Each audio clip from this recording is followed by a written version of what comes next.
Acadiana on KLWB, over the air on Channel 50.1. Check your local cable listings for the channel in your area.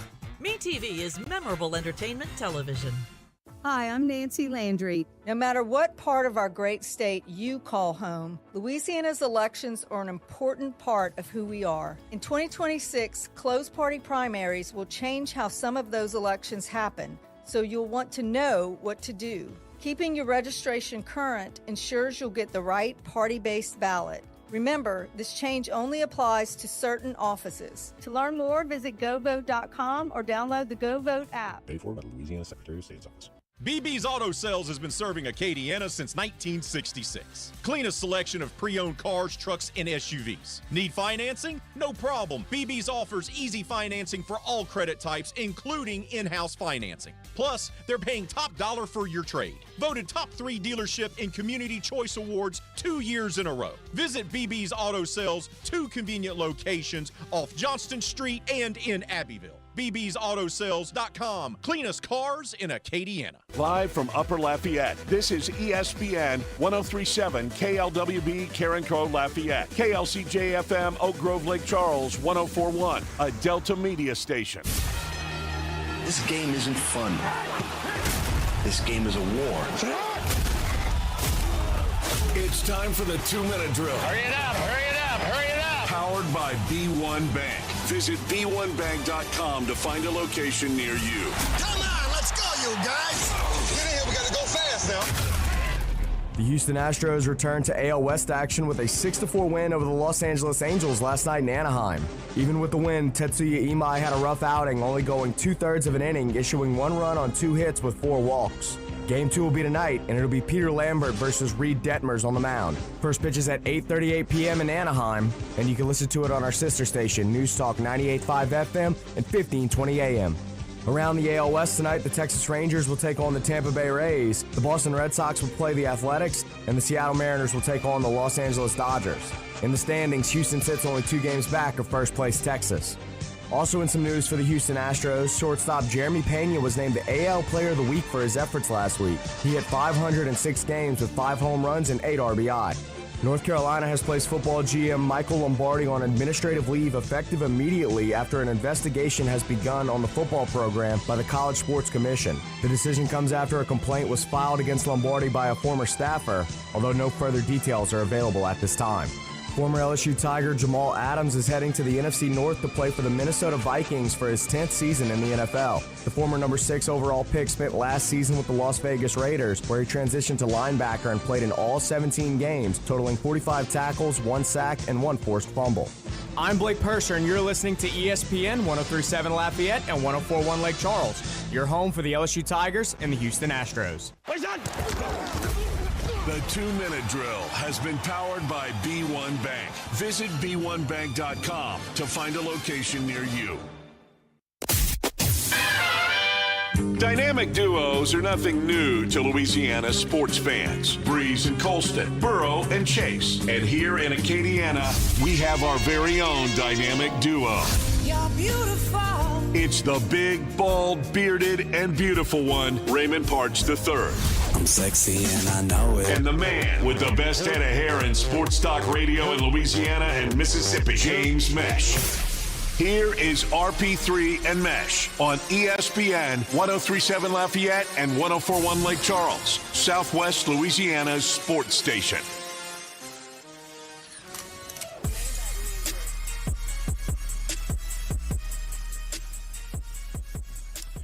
Good day to you and yours, and welcome in to RP3 and Meche as we broadcast live from inside the Beal and Hebert studios here in Upper Lafayette. Beal and Hebert, Acadiana's hometown lawyers. I am the big, bald, beautiful one, Raymond Parch III, better known as RP3, or as Mr. Bobby says, 2 out of 3. And I'm joined, as always, by the producer extraordinaire, the LAB award winner, the man with the best trash stash in sports media in the states of Louisiana and Mississippi, soon-to-be Yogurt U champion, James, don't call me Jimmy, don't ask me for donuts, Meche. Good day, sir. Good day, Raymond. Training camp week has arrived, buddy. There it is. There it is. That's going to make you happy. That's going to make you happy. We got a tremendous show lined up for you here on a Tuesday. We got our old friend Tyler Rowland from Locked On NFL, Locked On Titans. Lots to talk about there, in particular big storylines for the NFL with training camp beginning. You know, what are some interesting storylines going into training camp? Who are some teams that maybe he's paying attention to a little bit more? Position battles. There's still some guys that haven't been signed, so forth and so forth. So we'll do all things NFL training camp with Tyler Rowland of Locked On NFL and the Locked On Titans podcast. He'll join us at 11:30. At 12:30, how about we'll talk a little association? How about LeBron to the 76ers? All the Giannis to the Heat. Jaylen Brown to the 76ers. How about those moves the New Orleans Pelicans are making? Wait. Hold up. No. Move. Paying essentially the same amount of money to DeAndre Jordan that the 76ers are paying to LeBron James. Oh, I was talking about the Summer League guy that they signed. Oh, there it is. You forgot about him. I did forget about him. It's pretty understandable. He's a Summer League guy.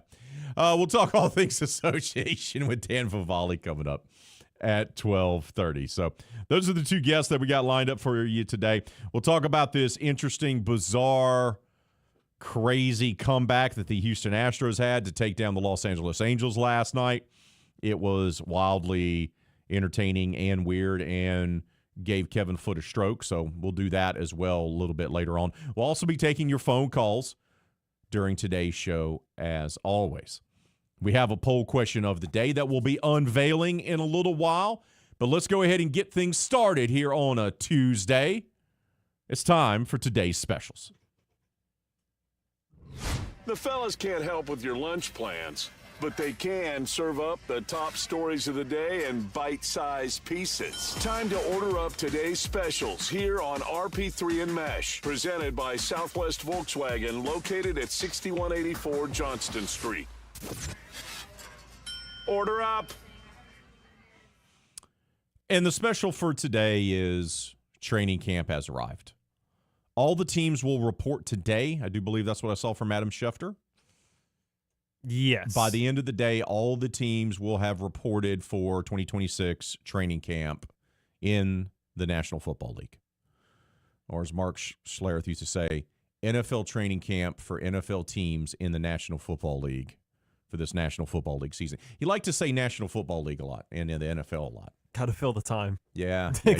Got to fill the time. It's like those old essays where you just overword everything to get to that word limit. Yeah, he made sure to do his thing.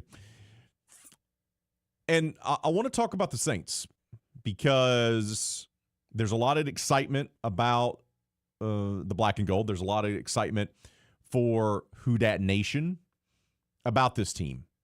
And part of it is it's year 2 with Kellen Moore at the helm.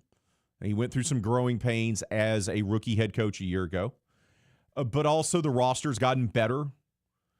And it looks like you figured out the quarterback position after not having it figured out for so long. And I want to take a moment here. Was Derek Carr a terrible quarterback? No. He wasn't, right? He wasn't. There was a lot of guys that were worse than him. Was he an elite quarterback? No. Not even close. Right? But he was a nice middle-of-the-road starting quarterback in the NFL. And you can win a lot of games with a middle-of-the-road starting quarterback in the NFL. You just can. Did they do that with Derek Carr running the offense? No. But I know we want to bag on Carr, and I'm not defending him. I just want us to have an honest conversation here. No one really got behind Derek Carr. The fan base didn't get behind him from jump. And a lot of the fan base was wanting him to fail, which is a weird thing because I don't care if I like the player. I don't care if I think the player is limited. If you put on the uniform for my team, I want you to succeed. I want you to succeed. I want you to help my team win games. That's always the case. Do you think I liked every quarterback or every player that's lined up and played for my little football team in the nation's capital? No. There's been some terrible people that have played for my team. There's been some other guys that have been absolute busting bums. There's been other guys that have been great, maybe sometimes for a brief period of time before injuries took over. There's other guys that have just been mid. But every single time, I want my team to succeed. And there was a weird thing with the Derek Carr situation where, yeah, did he have some late game blunders? Sure did. Is he more Kirko Cousins than he was Drew Brees? Absolutely. Was he more Tony Romo than Drew Brees? Yes. Yes. Rough timing with Tony Romo. Tony had a rough weekend. I mean, on one hand, he had a good weekend, then it just ended poorly. Yeah. But you understand what I'm saying? Like, yeah, no, I'm right there with you. And I'm not trying to be the Debbie Downer here. Okay? Mm-hmm. Drew's last year was not great. He was hobbled and injured and old. Then after he leaves, we had the Trevor Siemian, Taysom Hill, Ian Book, and who was the fourth? Well, the starter was Jameis Winston. But Jameis got hurt the year right after, right? Yeah. In 2021, he got hurt. So that was Sean's last year. Sean Payton is the head coach. So we had Jameis. Mm-hmm. Tore his ACL. We had Taysom Hill start. We had Trevor Siemian. Had Ian Book. Mm-hmm. What a trifecta. So a quartet. It's been mess. It's been a mess for a while. It was never great under Derek Carr, but it was never as bad as fans made it out to be. He was a serviceable starting quarterback in this league. Was he a right fit in New Orleans? No. Mm-mm. Was he a right fit for the fans? No. Did he have a defensive coordinator as his head coach that didn't know how to coach offense or hire someone that knew how to coach offense? Yes. Okay. It's true. So even though his offensive coordinator then went on to Seattle and has done pretty good there. But you understand what I'm saying. So, like, I love what I saw out of Tyler Shuck last year in the back half of the season. Yeah. He showed competent quarterback play. He showed competent quarterback play. He can make all the throws. He's not afraid to throw into a tight window. He's developed a great rapport. And with him as your starter, Olave ends up having a career year, and Juwan Johnson, maybe even important, had a career year. And I love what they've done with the offense, James. It appears, appearances can be deceiving, that they have fixed the offensive line. They went out and got themselves another all-purpose running back in Travis Etienne. They're going to pair him up with Alvin Kamara so he doesn't get used like a fullback from 1984. They have high hopes about Devin Neal, who they drafted. They added a wide receiver to that core with Olave, and now it's Olave and Tyson and Vele and Polk. You get another serviceable veteran tight end behind Juwan Johnson. There's a lot to like about this offense, and you have an offensive-minded head coach. But I want to remind everyone, and I'm not being Debbie Downer here, how many games did Tyler Shuck start last year? I believe he appeared in 9, so I think he started in 8. Correct. So he has played and started single-digit games in the NFL. That is correct. Never mind. Started 9, played at 11. But still, yes, still single digits. Okay. He has started less than 10 games in the NFL. How many times have we seen to sound like Mark Schlereth, the National Football League, how many times have we seen rookies or guys that are finally getting the chance to start in, say, year 2, set the world on fire, and then there's the lull? What I'm saying is I have the utmost confidence that they are going to have a good season. But I need Saints fans, including ones that went ahead and bought jerseys, to pump the brakes about the guy who's going to be enshrined, making the comparisons for Shuck to be like the guy that's going to be enshrined into Canton, Ohio next weekend. He has started 9 games. Defensive coordinators have been spending their entire offseason breaking down tape on Tyler Shuck. Every great quarterback has gone through a lull because defenses make adjustments to what they bring to the table. Correct? That is factual. Yes. Peyton Manning, Tom Brady, Aaron Rodgers, Joe Montana, you name them, Warren Moon, Jim Kelly, Dan Marino, okay? Cam Newton, Matt Ryan. It doesn't matter. Drew Brees. Every single one of those guys showed flashes, and then there was a lull because the other guys get paid to do their job. And defensive coordinators get paid to figure out, hey, there's a little bit of a weirdness here with the throwing motion. Or you know what? He's a half second off when he throws the deep ball past 20 yards. Or you know what? He struggles with crossing routes. Sometimes we can maybe goad him in with a safety.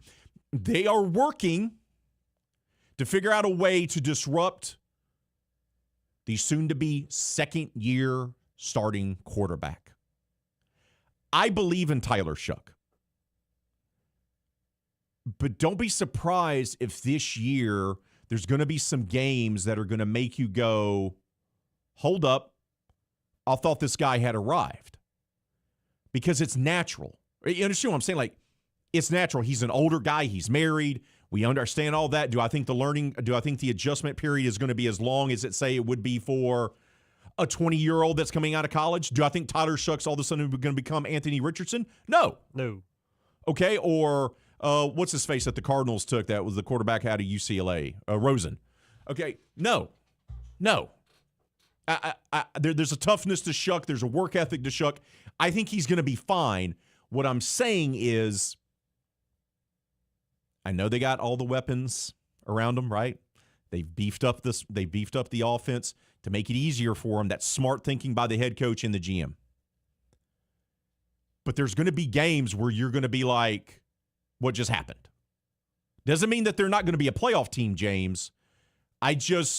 Before we go ahead and get the bronze bust ready and the gold jacket ready for Tyler Shuck, I just think we all need to remember it would be good for all the members of the Who Dat Nation to take a moment and realize that he's only started 9 games. Yeah, and that lack of experience in the NFL heading into year 2 was a direction I was going to go initially, because I'm about to put out an article that you can check out on ESPN Southwest That's going to come out about an hour or so. There it is. About 5 Saints training questions that I have. And Tyler Shuck was going to be one of them until I made a last-minute change. But that's absolutely the case. Like, we can project with the amount of talent that they have on offense now and the offensive play caller that they have as their head coach. Correct. You would believe that it's just going to be absolute sunshine and rainbows, but that's more than likely not going to be the case. And I don't want people to, once again, we're not being negative here. No. I'm a realist. Cautious optimism is what I like to call it. I know that they've done everything in their power, whether it's to address the offensive line, whether it's to get more depth at tight end and at wide receiver and running back. They are giving him what so many NFL teams refuse to do, and is help your young quarterback develop by giving him weapons, right? You want to protect him up front with the line of scrimmage, and then you want to give him weapons that help build up his confidence, and that helps him get over that hump, because it's always a chess move, right? Playing quarterback in the NFL is not checkers. It's chess. And that's the big difference. That's the big difference between guys that are really good or great in the NFL compared to guys who were really good or great in college, is that you go from playing checkers in college to playing chess in the NFL. And Tyler Shuck is smart, and he's tough. I think the head coach is the right head coach for Tyler Shuck. This is his guy, right? Like, this is his guy. This is his boy. And I think they've done an excellent job of surrounding him with what they need to surround him to help him get over what always happens is that lull. And sometimes that lull is only what, James, maybe like 2 or 3 games. Sometimes it's literally just 2 or 3 games where you go, hey, what happened? Yeah, and being a part of the quote-unquote preseason part of the regular season schedule. Correct. Sometimes you go, whoa, what happened? Defensives have made adjustments. And you saw that with Breeze and Rodgers and Brady and Manning and Marino, like all the guys that I mentioned. You've seen that with all of them, right? Mm-hmm. You don't want Tyler Shuck to be C.J. Stroud, because C.J. Stroud set the world on fire as a rookie, remember? He looked his best as he has in 3 NFL seasons his rookie year. Defenses made adjustments to Stroud, and that coaching staff in Houston and the quarterback himself have not made the adjustments back to overcome that. So now we look at C.J. Stroud where he looked like, hey, this guy is going to be a top 10 quarterback in this league. Now we're going, is C.J. Stroud a guy that can lead the Texans to where they need to go, right? Just a couple of years later, that the narrative's changed. Because Stroud and that coaching staff have not done what they needed to do to make the adjustment for him to develop and to counter the move that defenses are doing towards him. That's what I want to see out of New Orleans. That's my biggest question heading into training camp. And you're not going to know this during camp. You're really not going to know this during the preseason. You're not going to know this until we get about 4 or 5 games into the season. I want to see Shuck hit that wall, the sophomore slump, if you will. Yeah. And then see how his head coach, and his offensive coordinator and quarterback coach, how that brain trust comes together and says, okay, what you were able to get away with your first 13, 14 games in the league, now you can't do that because they're taking it away. So what are you going to do now? That's what I'm fascinated to see. Yeah. Because I think the young fella can do it, but we've been tricked before. Shuck, Shuck in year 2 and the progression that he makes, that is my overall biggest question this season, and that's why I didn't include it in my training camp questions article, because you're not going to learn that answer. So I wanted to go in different directions, but overall for the season, the biggest question mark to me is, how does Tyler Shuck respond in year 2, and how does he build on it? Does he go backwards? Does it take him a minute? Does he kind of stall and kind of look about the same, or does he actually improve? And how does he look throughout the season? And will the Saints defense, which is being revamped a little bit, right? Mm-hmm. Will that unit be able to step up and win them games when the Saints offense is not performing in a shootout fashion? That's the other thing that I'm fascinated to see. Got to take a timeout. When we come back, how about we unveil our poll question of the day? It's about the Saints. It's about the start of training camp. That's coming up next. Today's specials here on RP3 and Meche, presented by Southwest Volkswagen, located at 6184 Johnston Street. Now is a great time to save at Southwest Volkswagen as summer is getting hot. Get the 2026 Volkswagen Atlas for only 0.9 APR for 48 months, or take advantage of $3,500 in customer bonus cash. The Volkswagen Atlas with third-row seating, amazing technology, and one of the most comfortable drives you'll experience. Don't wait. Get down to Southwest Volkswagen today, located at 6184 Johnston Street in Lafayette, or you can give them a call, 337-895-0110 for more details. Do you need more of the fellas here on Southwest Louisiana's sports station? Of course you do. So go make sure and subscribe to ESPN 1037 Lafayette and 1041 Lake Charles YouTube channel at ESPN_SWLA. Don't forget to turn that bell on so you get notifications for new episodes of Four Tire Change Podcast, where Dawson Iserlo talks all things NASCAR, or Cleats and Sneaks with James Meche. Get yourself more of Southwest Louisiana's sports station at ESPN_SWLA on YouTube. It's 9 a.m. You just received a voicemail from your boss. Hey, Janet. Heads up. We got an important meeting coming up Thursday. The big guys are coming into town, so I need you in charge of lunch, and we've got to look good. Luckily for Janet, she knows a place, and she knows her boss will be impressed. Honey Baked Ham can cater your next event. Delicious and freshly sliced deli trays, box lunches with sandwich, chips, and dessert. Or try our fresh salad boxes and the perfect touch with a meat and cheese tray. Honey Baked Ham Company. And now time for the Expert Minute, brought to you by Sugarland Exterminating. Ever wonder why bugs seem to love your home as much as you do? One big reason: moisture. Roaches, termites, and ants are drawn to damp areas. Check under sinks, around windows, and in attics for leaks and excess moisture. A little home maintenance goes a long way in keeping pests out. Got unwanted guests? Call Sugarland Exterminating at 337-367-1414 or visit sugarlandexterminating.com for more information. Sugarland Exterminating. Pest-free environment we're creating. Spiders, roaches, rats, and mice. Those awful termites are not so nice. Get rid of all your pests right now. Call Sugarland Exterminating. Termites, they're here. They're invasive. They can destroy your home if left untreated. Sugarland Exterminating has been in business for over 50 years, and they have the experience to effectively treat termites. Call 367-1414 or visit sugarlandexterminating.com. And that has been your Expert Minute, brought to you by Sugarland Exterminating. Acadiana Legal Services Corporation provides free access to legal services. Their work spans across Louisiana. They're committed to helping eligible individuals navigate legal challenges from family law to public benefits. Their team delivers reliable, high-quality representation. Acadiana Legal Services provides comprehensive benefits and a supportive work environment. Join a team that makes a difference in the lives of people. Apply today at la-law.org/careers or careers@la-law.org. Oh, look who's here. Everybody Loves Raymond is on MeTV. Who told you that? Raymond! America's #1 classic TV network. Nothing even comes close. Enjoy 2 back-to-back episodes every weeknight. We're doing it twice. Watch Everybody Loves Raymond. Yeah, it's all about you, Raymond. Weeknights starting at 8 on MeTV. Watch MeTV Acadiana on KLWB, over the air on channel 50.1. Check your local cable listings for the channel in your area.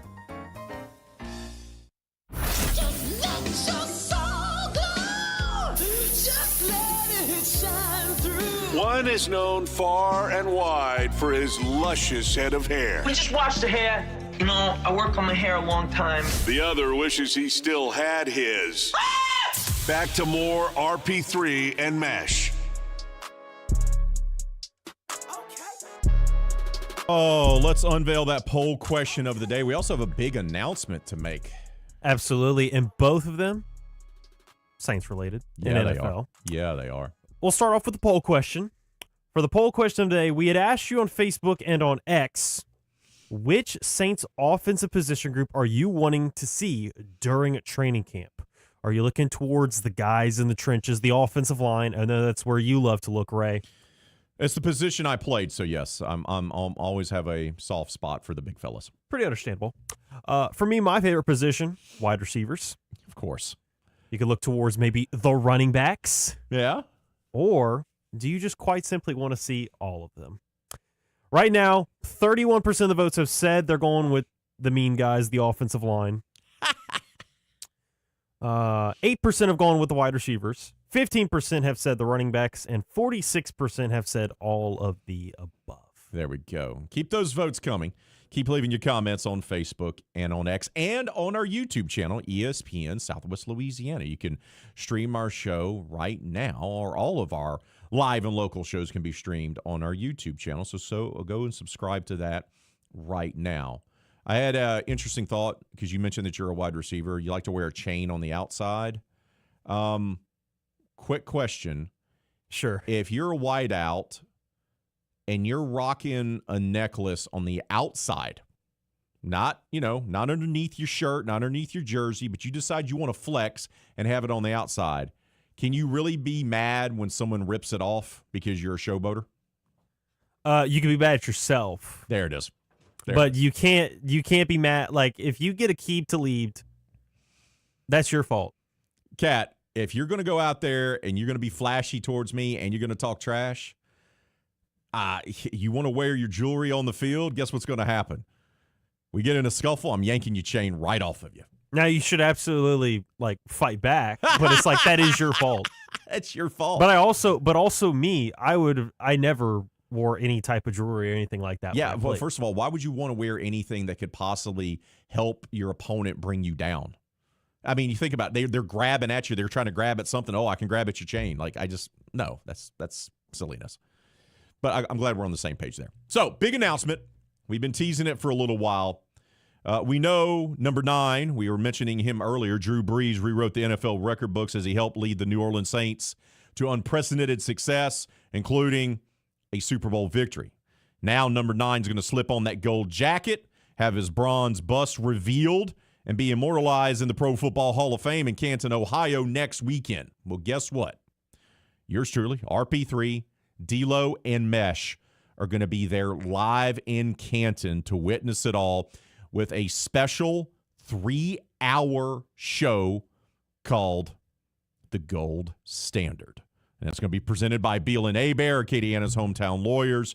We're going to have that for you 12 to 3 next Friday, live from the museum grounds there at the Pro Football Hall of Fame in Canton, Ohio, as we're going to be there to witness number 9's induction into the Pro Football Hall of Fame. So make sure to tune in next Friday for a special called The Gold Standard, presented by Beal and Hebert, featuring yours truly, Dawson Iserloh, and James Meche. We're excited about making our way up to Ohio next week to be part of that. I remember when you first brought up the idea, you were like, James, what would you think if we all went as a station to Canton for the Pro Football Hall of Fame? I was like, if that's any possibility, we have to do it.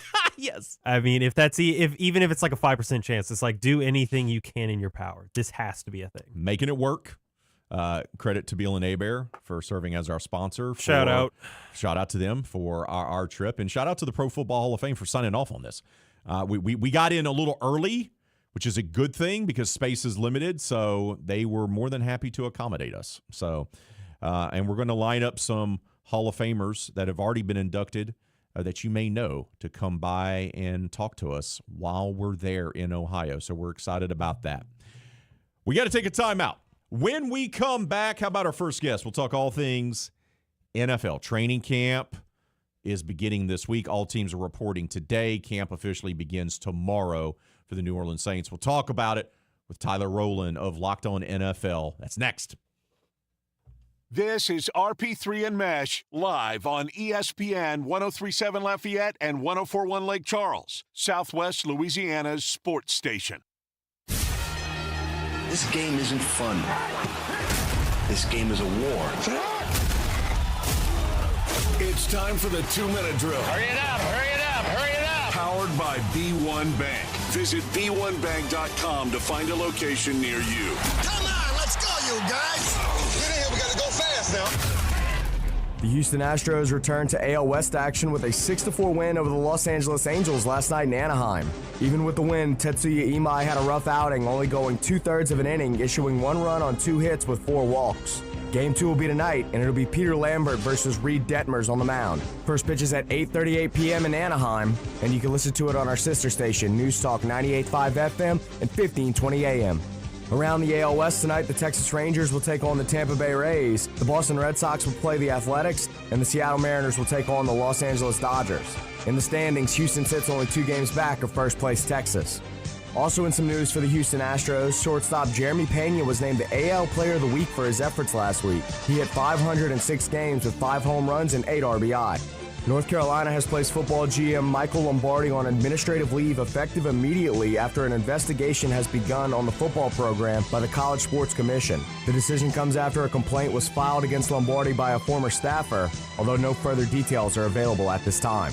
Former LSU Tiger Jamal Adams is heading to the NFC North to play for the Minnesota Vikings for his 10th season in the NFL. The former number 6 overall pick spent last season with the Las Vegas Raiders, where he transitioned to linebacker and played in all 17 games, totaling 45 tackles, 1 sack, and 1 forced fumble. I'm Blake Purser, and you're listening to ESPN 103.7 Lafayette and 104.1 Lake Charles, your home for the LSU Tigers and the Houston Astros. The 2-minute drill has been powered by B1 Bank. Visit b1bank.com to find a location near you.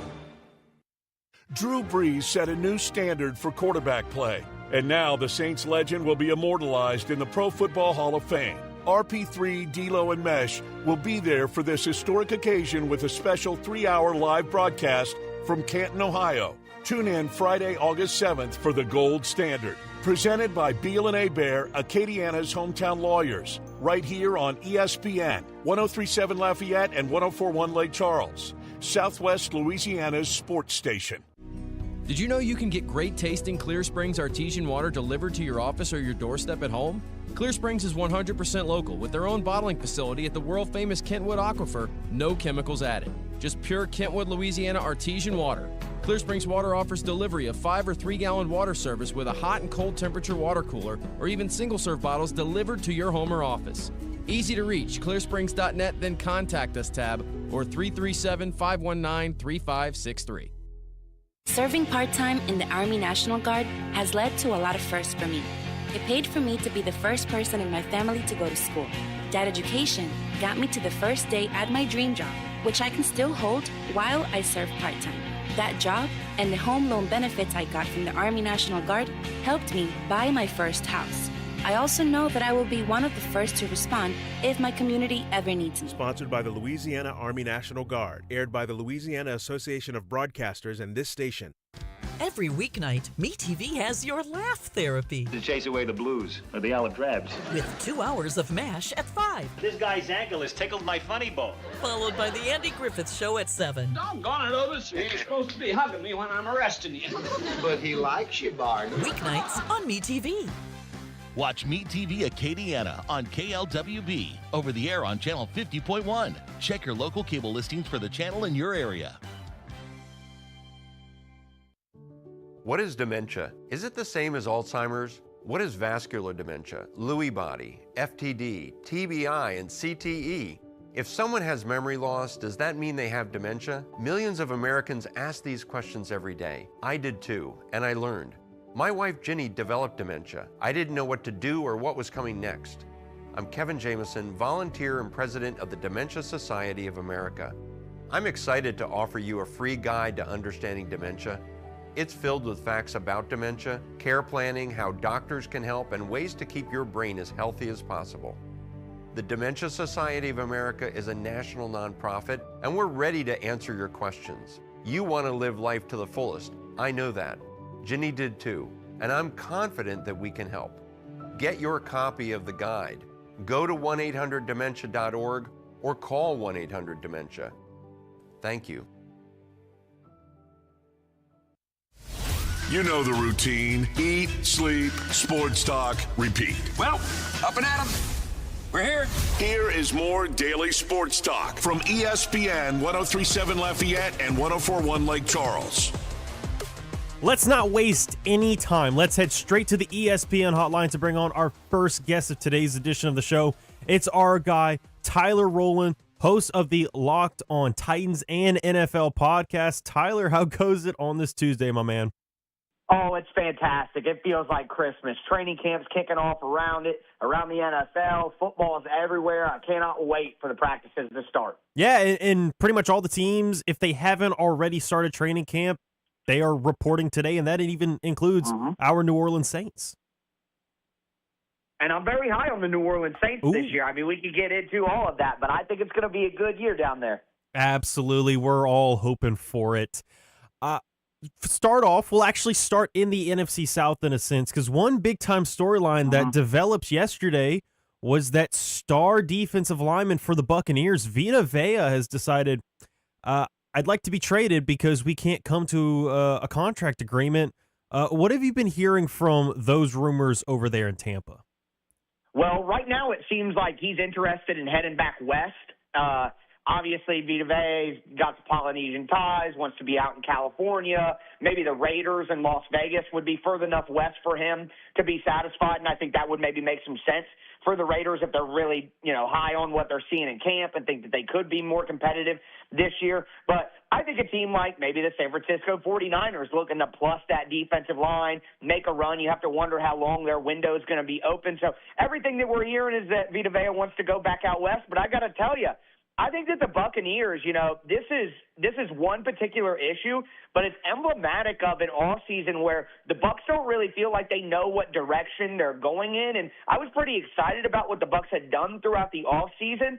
And this with the Baker Mayfield stuff, now the Vita Vea stuff, it just feels like the vibes aren't high in Tampa Bay. And coming off a year where they missed the playoffs when they were clearly the best team in the division last year, I think that's not the foot that you want to start on if you're looking to turn things around and get back to the postseason.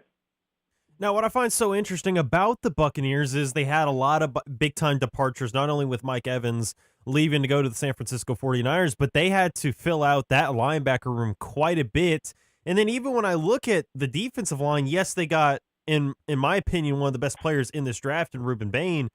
If they were to move off of Vita Vea, this just feels like a huge departure and minus that I don't think that they would be able to recover from. So my question to you, Tyler, is, are they even incentivized to actually make a deal and get rid of Vita Vea before the season or even during the season? Absolutely not. I mean, I wouldn't just give him away for no reason. And let's call it what it is. He's a 31-year-old nose tackle. He's a fantastic player. But I understand the Bucs having a little bit of trepidation about giving him a big long-term deal. Like, I don't know that that's necessarily what they want to do either as they look to get a little bit younger. But I think the big problem is that both of those guys are foundational leaders on the team. Baker Mayfield, obviously, as the quarterback, and he's a guy who can make a big impression on the locker room. And then Vita Vea, a stalwart that, in my opinion, the entire defense is built around because you know what you're going to get from him in the middle. I think it goes deeper than just like, are they good enough football-wise? Can they afford to get rid of them? What are they going to do at quarterback if they lose Mayfield after the year? It's like, when two pillar personalities in your locker room don't feel like the team is taking care of them and giving them what they deserve, that has the potential to be a poison pill that can ruin an entire locker room and ruin an entire season. So if they don't get this stuff ironed out before the year, I just have a feeling that we're going to see massive change in Tampa Bay by the end of the season, and that is probably music to the ears of other people in the NFC South. Absolutely. And looking more towards the NFC South, we'll look at those New Orleans Saints now. We had talked about it before on our show that you were actually really high, and you also brought up today as well that you're really high on the New Orleans Saints. Are you believing that they will actually overcome the Bucs and the Falcons and the Panthers and actually win the division this time and host a playoff game? You know, I had started to shake in my confidence a little bit just because I do like what the Buccaneers have done, but with all this stuff popping up, it makes me feel a little bit better. I do think that the New Orleans Saints win the NFC South, and I don't know that they're going to be a team. Let's be real, they'll probably be a team that you bet against in that playoff game. They'll probably play a tough wild card opponent that will be the favorite. It won't be them. But I still think even in a lost playoff game, you know, what a massive season it would be for the Saints and their young program. What it comes down to is I love two things about this team. I love the young offensive line of the Saints, and I think having a really good offensive line in today's NFL is such a cheat code that it just totally changes the math on what a team is capable of. Yeah, outside the top two receivers, the talent, the names on defense don't necessarily pop out. They had to replace some people in the secondary. I get all that, but a good offensive line. I mean, the Lions were a 15-2 team for a year and have been good for quite some time after being terrible forever because they got such a good offensive line. So I'm a big believer in the play calling and the offensive line on offense. And, you know, the Titans played, the team I cover on a daily basis, the Titans played the Saints last year, and I did a lot of research on the Saints defense getting ready for that game. And the Saints pass defense was top 6, top 5 in the NFL over the last half of the season. Brandon Staley really had those boys come into play, and now you get Cam Jordan back to be that leader and just that last final piece. I trust Brandon Staley's defensive scheme, and I trust the offensive line of the Saints, and to me, that gives them an advantage over the rest of the, I'll just call it the mid in the NFC South. It's music to my ears, I can tell you that, and for all the people listening over here at this station. Looking towards the NFC North, though, I find this a very intriguing division, and I'll be curious to see how this develops, but Chicago's coming off a playoff win against their hated rival, the Green Bay Packers. You've got what feels like a redemption arc maybe for the Vikings now that they won't have, more likely than not, J.J. McCarthy as the starting quarterback. And we've even seen the Lions, of course, make the playoffs the last handful of years, and they've all been overall good. No one's been like Cardinals bad by any stretch of the imagination. So I'd love to hear your thoughts going into training camp with these 4 teams. It's a very difficult division to predict. The Packers seem to be consistent, and, they're going to miss Micah Parsons. The Packers are such a strange team where every year we give them these lofty expectations. They can be a Super Bowl team and all that, and they never, ever seem to reach that level. And they have a young team, and it just seems like we consider the Packers better than what the talent on their roster actually says, so they're confusing. I like the Bears. I like their young nucleus. I like Caleb Williams as a playmaker, even though he's inconsistent down to down. I do think Ben Johnson is a very good coach.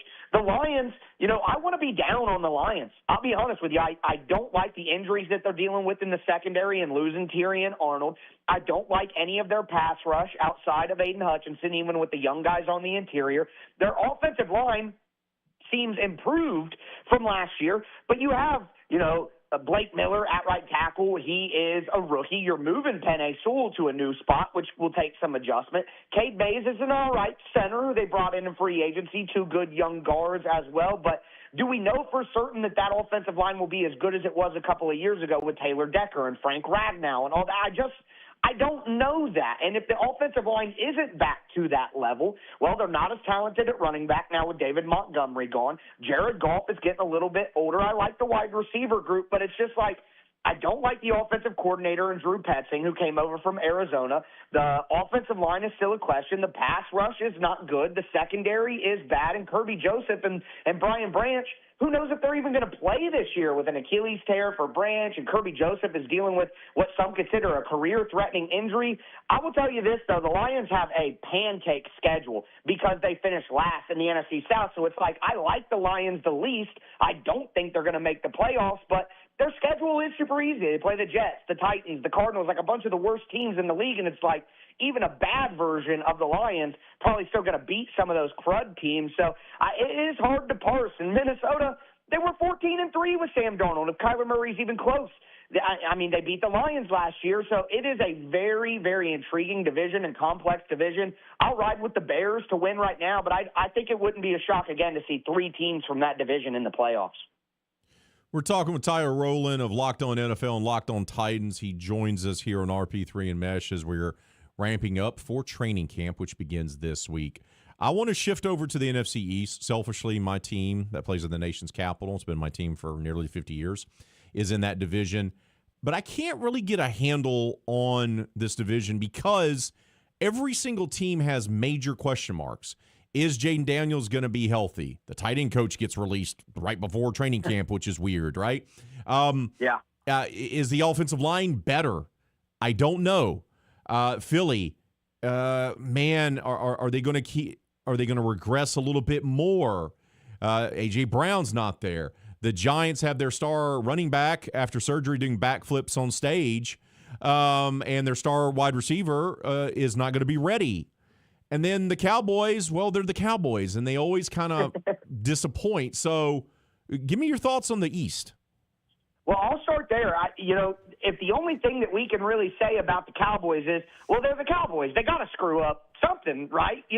I think that's a pretty good team. I like the additions the Cowboys have made on the defensive side of the ball. I like what they did in the draft, getting Malachi Lawrence, getting Caleb Downs to be the leader, Christian Parker, who they took as a new defensive coordinator for them from Philadelphia. I think that gives them more. It's not just that Christian Parker, I think, is a good defensive coordinator. He also comes from Philly, so he can steal some of the secrets and bring them over to Dallas. I think I'm actually going to go with the Dallas Cowboys to win that division as things stand now. I think Philadelphia will still be good, but I think A.J. Brown is underrated, not just for the player that he is, but kind of the tone that he sets in the locker room and the confidence that he brings to everybody around him with just the type of person that he is. I think that will impact Philly. Their offensive line got banged up and got older last year, and it started to crack a little bit. I think that'll bring them down. And I just don't know if Sean Mannion, the new offensive coordinator, is the guy. So I have questions about the Eagles. They'll be good. The Eagles will probably win 9-10 games at minimum, maybe better, but I'm just not certain they're going to be the Super Bowl contending Eagles that they've been over the last few years. And Dallas's offense is so consistent. I really like what they've done, so I do like Dallas. Let me say about the Giants. The Giants need to shut up. I am sick of hearing from the Giants' young players that have done absolutely nothing. Like that's a masterclass of how to ruin momentum. They hire John Harbaugh, and everybody's happy. Everybody's excited. Hey, the Giants might be that new, Bears, that new Jags, that new Commanders from 2 years ago with a new coach in there. But since that moment, Jackson Dart creates controversy with a political appearance. His teammates are fighting with him online about it. They're having conversations in the locker room. And listen, this ain't, something small. Politics are ingrained in people's DNA. It matters to them. It affects their families and stuff. It's harder to get over politics. That's why, what's the old phrase? You're out drinking at the bar, you never talk about politics or religion, because those are too important to people's DNA, and it will cause long-time risks. Malik Neighbors is at the draft criticizing draft picks, even though his knee looks like spaghetti and he may not be ready until Halloween. You mentioned Scattaboo. He can't shut up. He's, my knee's fine, and stumbling on stage. Like, all of their young players, from Carter to Neighbors to Dart to Scattaboo, they all can't shut their mouth and be quiet when they've earned absolutely nothing in the NFL. And honestly, I think that it comes back to Harbaugh, because the moment he got hired, what did he do? He did a little interview with a political slant, trying to say his views on America. Yeah, maybe they're following the leadership of their coach, and Harbaugh is having the opposite impact that we thought he would have to professionalize and grow up that locker room. He may be the one setting the example for them to run their mouths. So I was very excited about the Giants when they hired John Harbaugh, but everything they've done since, I think, has just been the opposite of what you want to see in New York. And I'm going to break your heart here. I think the Commanders are going to be one of the worst 5 teams in the NFL. I don't think Dan Quinn is good enough on the defensive side of the ball at this stage. They're making changes over there anyway. It's barely his style of defense at this point. I like the offensive line. I think it'll be all right. But the lack of weapons, I'm looking at, ghosts of Titans past over there. They're counting on Traylon Burks and Chigga Conquell. I'm like, man, that can't be good. The running back situation, not good. I look at Stephon Diggs, and I think if you get I don't think Brandon Ayuk is a good football player anymore. I think he's mentally in a weird spot where I wouldn't even trust him to come in and play well if he was available. I think you go get Stephon Diggs and you play him in the slot, and you got McLaurin and you got him, and you're able to do a little bit of something, but they just don't have enough talent. And also, do we really think that the best way to use Jaden Daniels is in a Jared Goff, Detroit Lions style offense with David Blau? I'm sure he'll do some stuff to make it more Jaden Daniels friendly, but that's like a square peg, round hole for me. I don't get it. Tyler, can you hang out for a couple more minutes and wrap up hour 1 with us? You got time? Yeah, absolutely. Okay, we're going to take a quick timeout. Tyler was fired up about the NFC East, which I love. Come back, we're going to ask him about the AFC South, a division he knows very well. That's next. This is RP3 and Meche, live on ESPN 103.7 Lafayette and 104.1 Lake Charles, Southwest Louisiana's sports station. The heart of Acadiana is its local businesses, the people, families, and companies that help our communities thrive. Here's a message from a proud certified South Louisiana business. Candyland Cottage is the place to satisfy all your cravings. Find delicious ice creams, fresh fudges, truffles, hot dogs, sausage po' boys, Frito pies, and homemade shakes. Visit us in Scott and Rain for a sweet treat. Plan your next birthday party or field trip at Candyland Cottage. Shop local, support local. Certified South Louisiana. Looking for your next firearm? Come visit Louisiana Gun Shop in Broussard. We've got financing options, 12 months same as cash, plus layaways up to 90 days. With a wide selection of new and used guns, we've got something for every budget, big or small. Have an old gun collecting dust? Trade it in or turn it into cash. Need parts? We've got the largest selection of AR-15 components in the area, from springs to grips and buttstocks. Explore our ever-changing used inventory online at LouisianaGunShop.com. Louisiana Gun Shop, your one-stop shop for firearms and more. You want to feel important. You want to be a part of something bigger, something that matters and can help change things. You want to feel like you belong. We know. We felt that way too. And that's why we did something about it. We aren't just Army National Guard soldiers. We are normal people just like you. And together, we can make a difference. Take on your legacy. Visit NationalGuard.com to find out more. Sponsored by the Louisiana Army National Guard. Aired by the Louisiana Association of Broadcasters and this station. MeTV is America's #1 classic entertainment television network. And here's one of the reasons everybody loves MeTV. Oh, it's a classic. The great comedy lineup on weeknights. This will be fun. Come on. With Meche. Loaded with snappy comebacks. The Andy Griffith Show. I was just funning with Barney. And Everybody Loves Raymond. Now we got a show. Watch Meet TV Acadiana on KLWB, over the air on Channel 50.1. Check your local cable listings for the channel in your area. Many medicines used to treat colds and flu contain acetaminophen, a pain reliever and fever reducer found in hundreds of over-the-counter and prescription medicines. But taking too much or more than one medication containing acetaminophen per day can damage your liver. So always read the label and don't take acetaminophen if you drink 3 or more alcoholic drinks every day. To learn more, visit fda.gov/OTC pain info. A message from the U.S. Department of Health and Human Services Food and Drug Administration.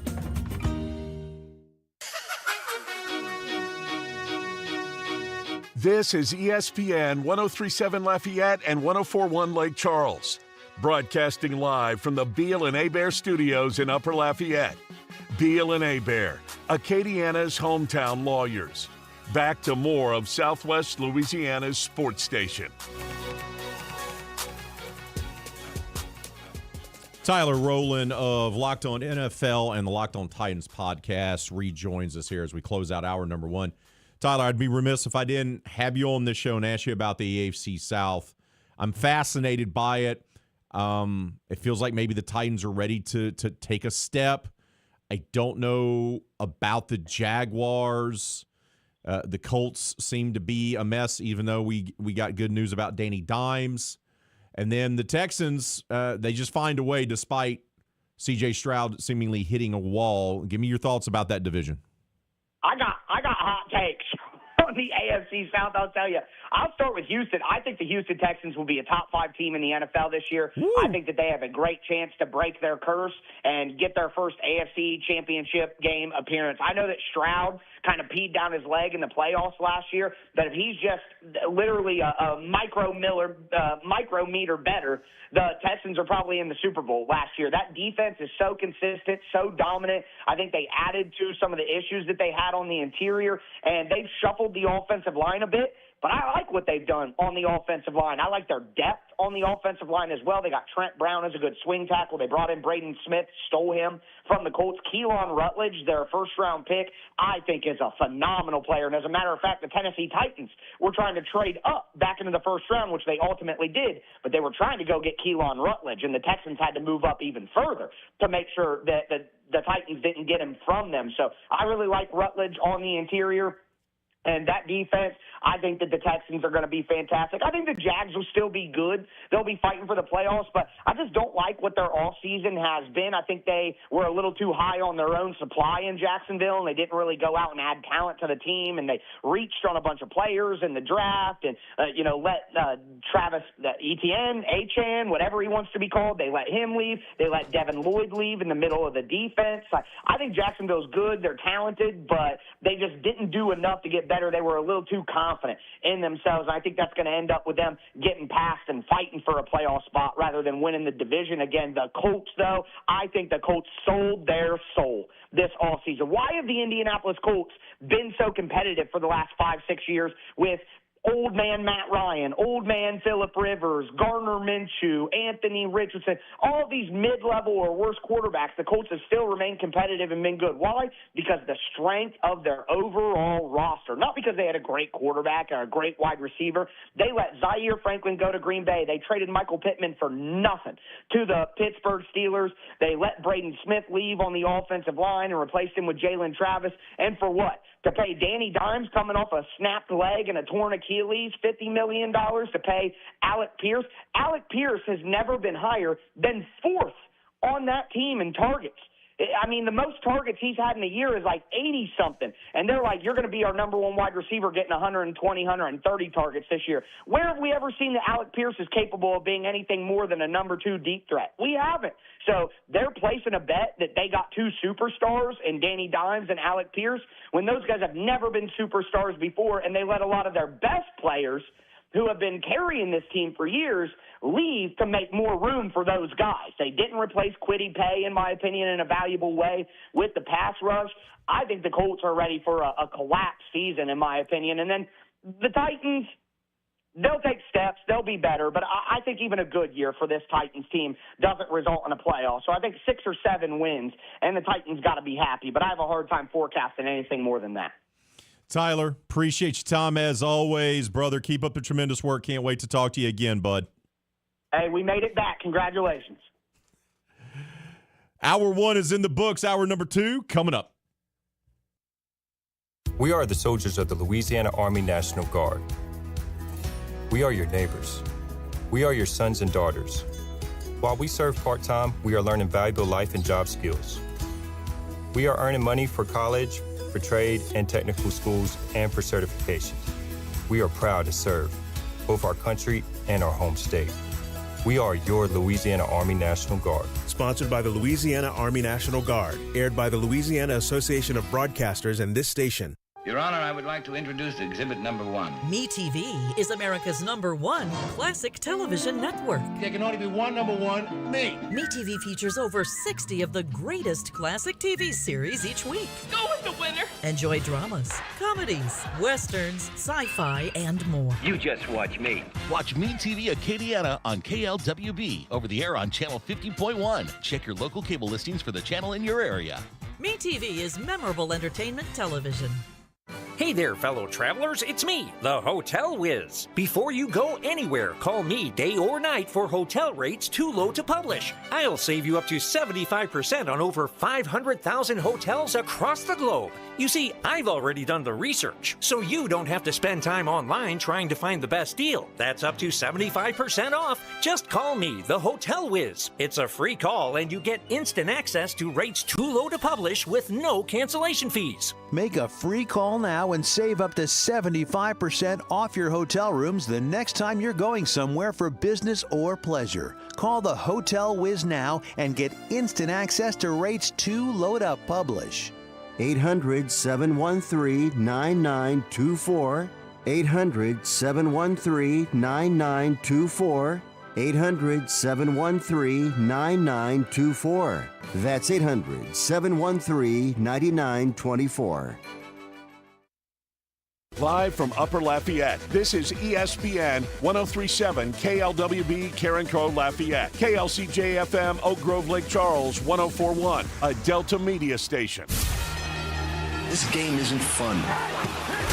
This game is a war. It's time for the 2-minute drill. Hurry it up, hurry it up, hurry it up. Powered by B1 Bank. Visit b1bank.com to find a location near you. Come on, let's go, you guys. Get in here, we gotta go fast now. The Houston Astros returned to AL West action with a 6-4 win over the Los Angeles Angels last night in Anaheim. Even with the win, Tetsuya Imai had a rough outing, only going 2/3 of an inning, issuing 1 run on 2 hits with 4 walks. Game 2 will be tonight, and it'll be Peter Lambert versus Reed Detmers on the mound. First pitch is at 8:38 p.m. in Anaheim, and you can listen to it on our sister station, News Talk 98.5 FM and 1520 AM. Around the AL West tonight, the Texas Rangers will take on the Tampa Bay Rays, the Boston Red Sox will play the Athletics, and the Seattle Mariners will take on the Los Angeles Dodgers. In the standings, Houston sits only 2 games back of first place Texas. Also in some news for the Houston Astros, shortstop Jeremy Pena was named the AL Player of the Week for his efforts last week. He hit 506 games with 5 home runs and 8 RBI. North Carolina has placed football GM Michael Lombardi on administrative leave effective immediately after an investigation has begun on the football program by the College Sports Commission. The decision comes after a complaint was filed against Lombardi by a former staffer, although no further details are available at this time. Former LSU Tiger Jamal Adams is heading to the NFC North to play for the Minnesota Vikings for his 10th season in the NFL. The former number 6 overall pick spent last season with the Las Vegas Raiders, where he transitioned to linebacker and played in all 17 games, totaling 45 tackles, 1 sack, and 1 forced fumble. I'm Blake Purser, and you're listening to ESPN 1037 Lafayette and 1041 Lake Charles, your home for the LSU Tigers and the Houston Astros. The 2-minute drill has been powered by B1 Bank. Visit b1bank.com to find a location near you. Dynamic duos are nothing new to Louisiana sports fans. Breeze and Colston, Burrow and Chase. And here in Acadiana, we have our very own dynamic duo. You're beautiful. It's the big, bald, bearded, and beautiful one, Raymond Parch III. I'm sexy and I know it. And the man with the best head of hair in sports talk radio in Louisiana and Mississippi, James Meche. Here is RP3 and Meche on ESPN 1037 Lafayette and 1041 Lake Charles, Southwest Louisiana's sports station.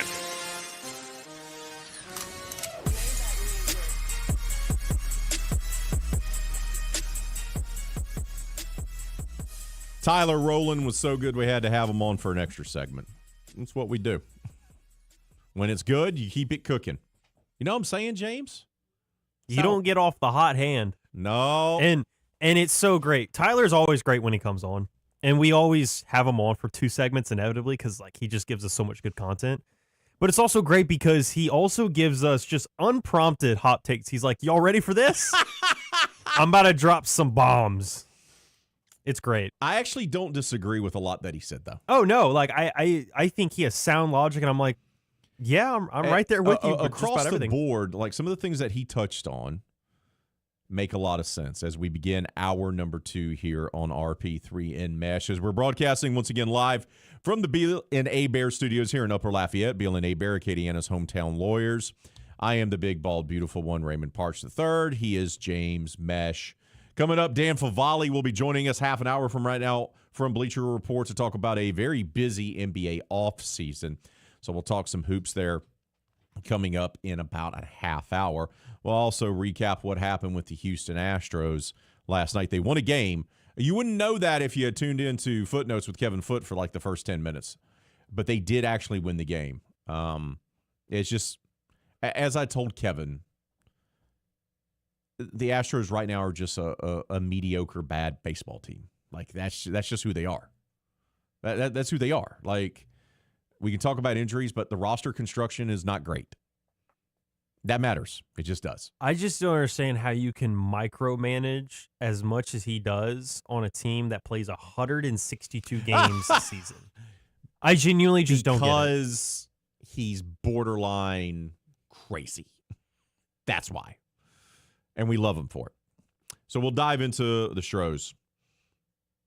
I do want to touch on some things that Tyler talked about, though. And we'll take your phone calls. If you want to hop on, chop it up with us, talk NFL training camp, want to talk about the NBA, Major League Baseball, feel free to do so. ESPN hotline is going to be open this segment, 337-706-0111. That's 337-706-0111. I think the Saints are going to be pretty good. He makes some interesting points about Tampa because right before the start of the season, things are getting a little weird there in Tampa with the Bucs. Right? So, like, Evans has moved on. Baker. He's put the contract talks on the shelf for now because he's trying to prepare for the season. Which is like, that's interesting. Like, fair. I get it. You want to focus. It's fair. And now the big fella, which I do believe is still on Dawson's list of top 5 players from the NFL that he would never want to meet in a dark alley. Yeah, it's like him, Max Crosby. I think John Summerall's now made it on the list. So it's interesting. Tampa feels weird. Atlanta feels lost. And I think Carolina's going to take a step back. Mm-hmm. So I agree with what Tyler had to say there. I also don't disagree with what he had to say about the NFC East. By default, Dallas should be the best team. They have the best roster. It should set up for Dallas, if they're healthy, to win the NFC East and maybe win a couple playoff games. And I say that as someone who despises the Cowboys. Like, my wife watches that Dallas Cowboy cheerleader show on Netflix sometimes as background noise, and I look at her and I go, why is this on? Why do you hate me? Do you want us to sleep in separate bedrooms? What's the problem here? Like, that's not allowed. But I can sit there and admit that when I look at the rosters, I think Dallas has the best roster. The Cowboys, as Tyler pointed out, can never get out of their own way. They always underperform.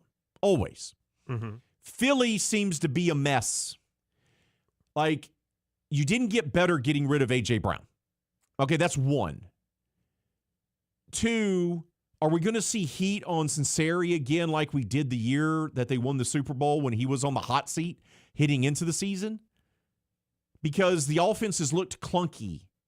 And You have Jalen Hurts and you have Saquon Barkley and you still have Devontae Smith. And you mentioned it to me. Jalen Carter got the big contract extension. He's not going anywhere. That defense is going to be nasty.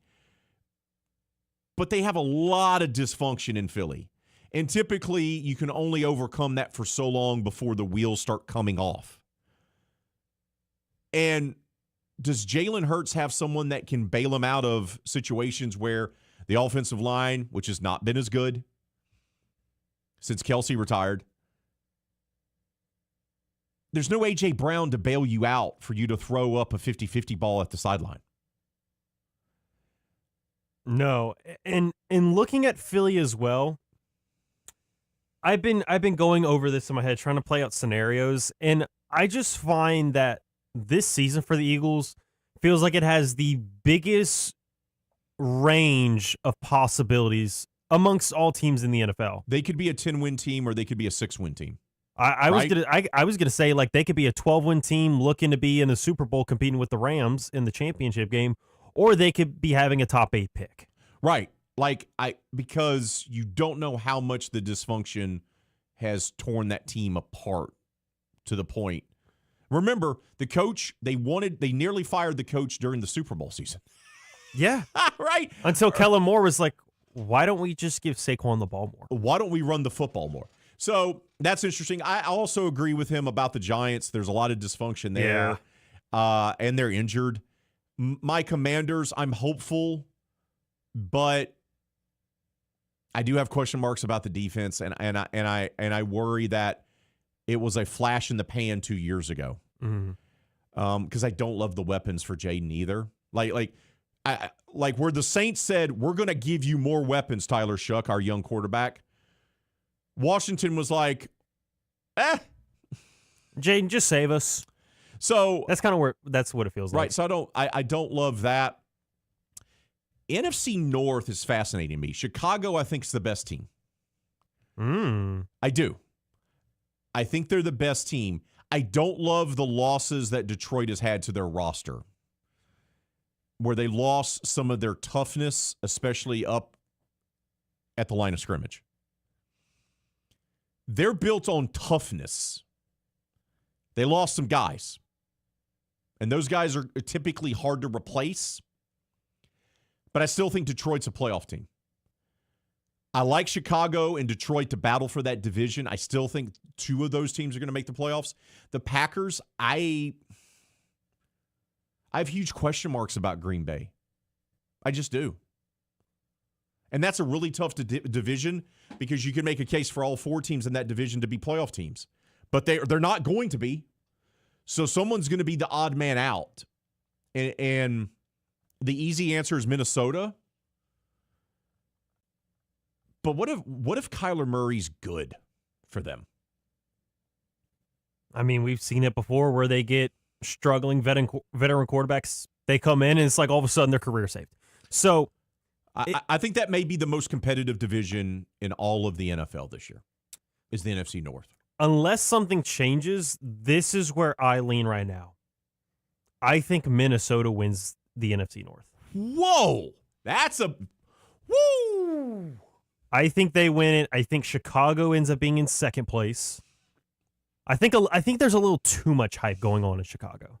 I get why they're doing it. Well, you feel about them the same way I felt about Washington the year after they made the NFC Championship game, right? Yeah. Right, and that's the other thing. Now, I feel like this is a more competent, complete team compared to what Washington was. I would agree with that, but maybe they don't win as many games. Yeah, that's what I'm saying. Like, okay. I think second place is very much within the realm of possibility, and it's like not disparaging at all. I think Green Bay would be third because I believe that this is going to be a bounce back season for Jordan Love. I just got a notification saying that Tucker Kraft is going to be ready for week 1. You think Detroit's going to be the worst team in that division? They've been kind of trending down, and they have lost so many guys over these last couple of years. But like, it was a few years ago they made the NFC Championship game, a game they should have won. Mm-hmm. Then they were the 1 seed, and they got upset by my Commanders 2 years ago. And I know things declined a little bit, but they're 2 years away from having the best record in the NFC, and 3 years away from playing in the conference championship. So you think they're going to bottom out? I'm not saying they'll win 5 games, but I think them going like 7-10 when you're in a tough division. There's a ton of talent on that team, though, Kat. there's still a lot of talent for sure. I mean, Jahmyr Gibbs is arguably the best running back in the NFL right now. I mean, you cannot deny Amon-Ra St. Brown by any stretch of the imagination. And I feel like I would expect a bounce-back season from Sam Laporta because he hasn't been quite what we saw from his rookie year. But I just look at this defense, and I have so many question marks. Don't love the offensive line, and I've never been a believer in Jared Goff. When you actually have to rely on him to win you games, to me, he's never there. At least I've never noticed him to be there. So well, he's been there for Detroit.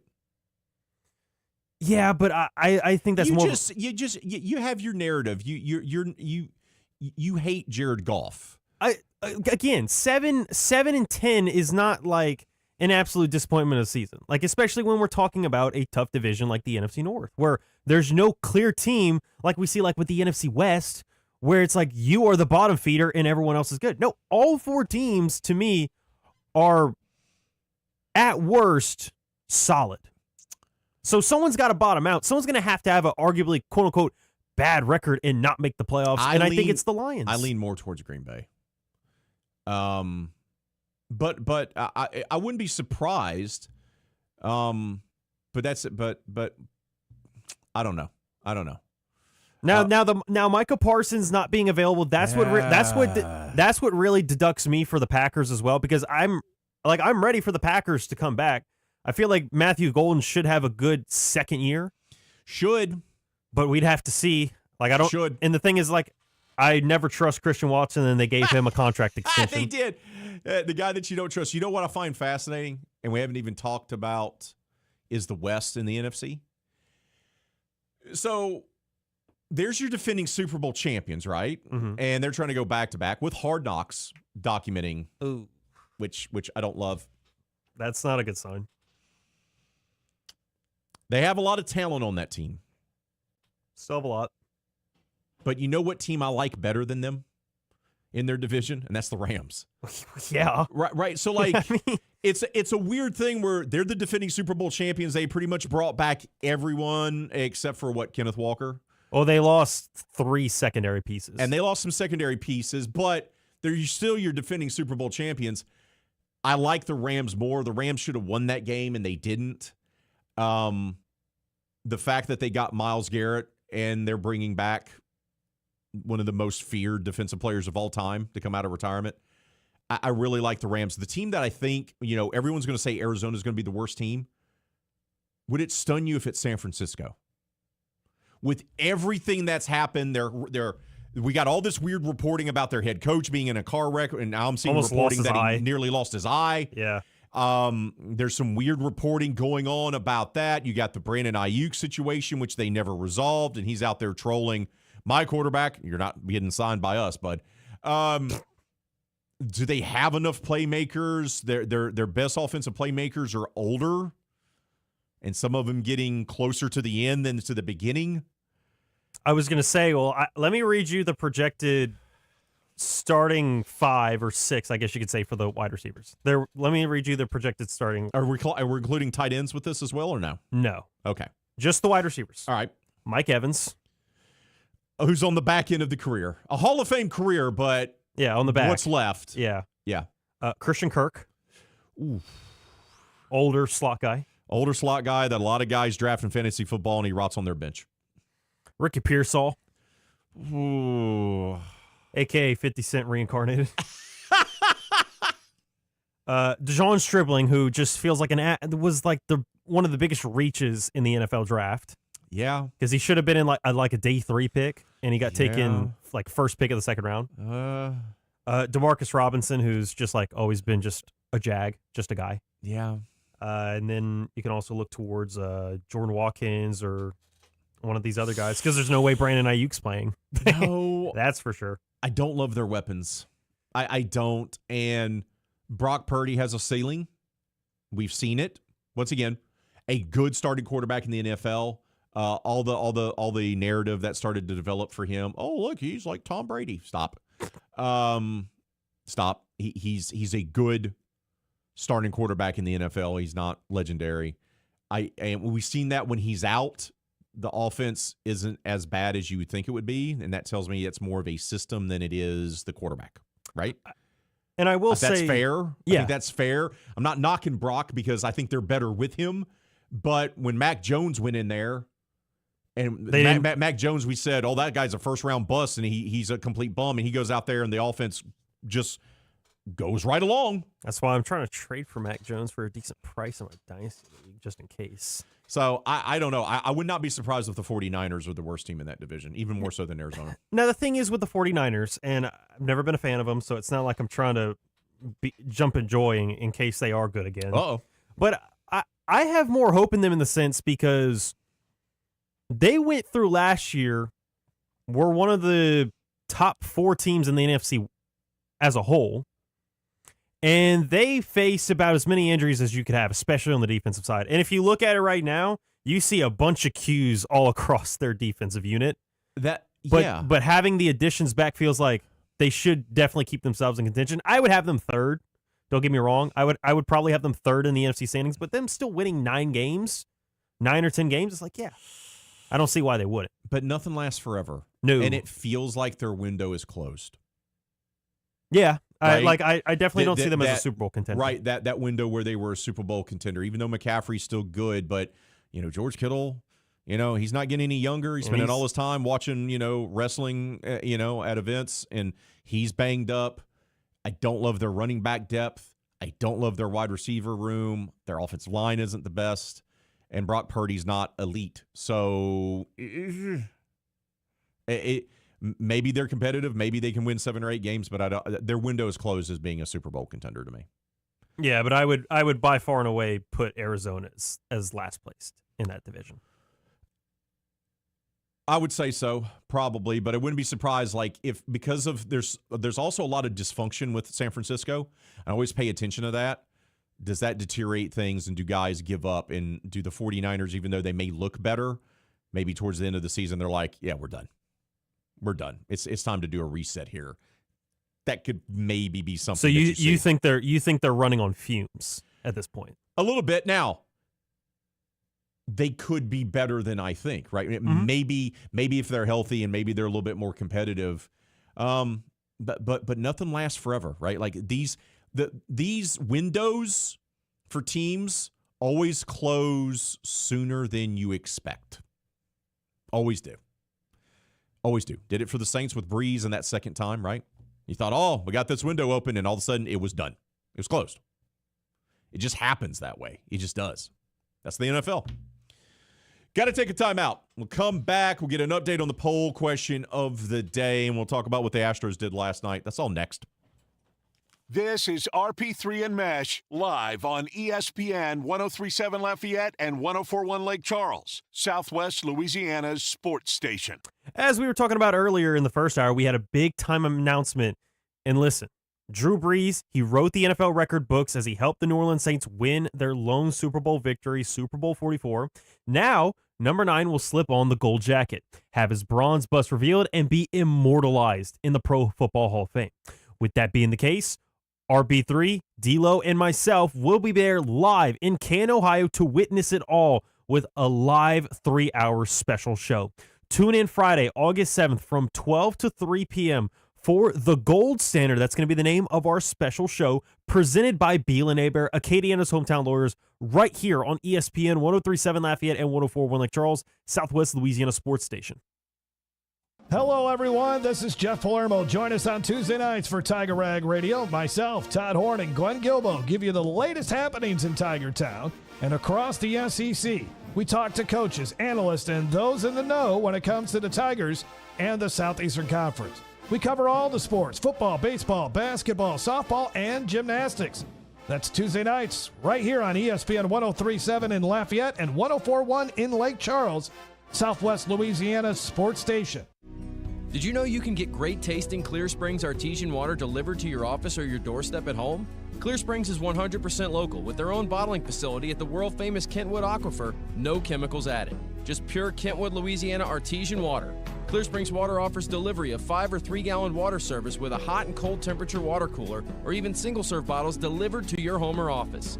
Easy to reach, clearsprings.net, then contact us tab or 337-519-3563. Need peace of mind with your estate planning? Turn to Beal & Hebert, your trusted hometown lawyers. At Beal & Hebert, we make estate planning simple and stress-free, ensuring your legacy is secure and your future is in the right hands. Don't wait. Schedule your consultation today at BealHebert.com. That's BealHebert.com. Safeguarding your tomorrow today. We are the soldiers of the Louisiana Army National Guard. We are your neighbors. We are your sons and daughters. While we serve part-time, we are learning valuable life and job skills. We are earning money for college, for trade and technical schools, and for certifications. We are proud to serve both our country and our home state. We are your Louisiana Army National Guard. Sponsored by the Louisiana Army National Guard. Aired by the Louisiana Association of Broadcasters and this station. Oh, look who's here. Everybody Loves Raymond is on MeTV. Who told you that? Raymond! America's #1 classic TV network. Nothing even comes close. Enjoy 2 back-to-back episodes every weeknight. We're doing it twice. Watch Everybody Loves Raymond. Yeah, it's all about you, Raymond. Weeknights starting at 8 on MeTV. Watch MeTV Acadiana on KLWB, over the air on channel 50.1. Check your local cable listings for the channel in your area. The United States Deputy Sheriff's Association is a national nonprofit and the largest non-governmental provider of services to law enforcement. The USDSA assists city, county, state, and federal agencies with free safety equipment donations and officer survival training, along with cash donations to families of law enforcement officers who perished in the line of duty, a citizen awareness program, and more. For more information on United States Deputy Sheriff's Association, please visit usdeputy.org. One enjoys eating hot dogs and watching baseball. The other loves eating sushi and playing yogurt U-card games. Not sure exactly what that is, but good for him, I guess. Anyway, back to more RP3 and Meche.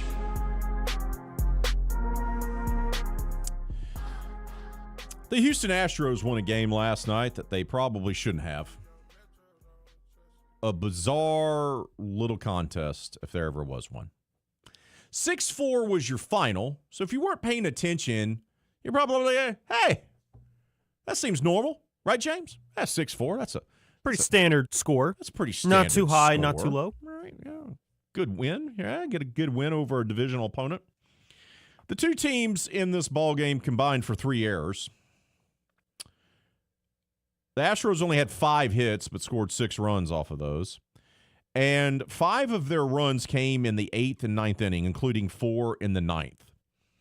Christian Javier got the win in relief, which is interesting because he pitched 5 innings. Imai continues to be just awful. Awful. If the Stros don't get above 500 and don't make the playoffs, this Imai signing will probably be the nail in the coffin for Dana Brown. Yeah. Because you went out and got him to be your second best pitcher, to be one of your top 3 pitchers in your rotation, to solidify your rotation. And the guy's been an absolute disaster. He only lasts 2/3 of an inning. 2/3 of 1 inning. And that was enough with his ERA of over 5.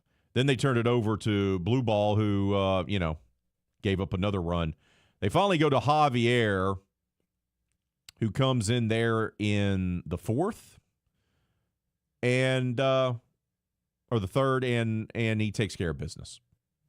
5 strong innings, only 3 hits, no earned runs, struck out 7, did his job.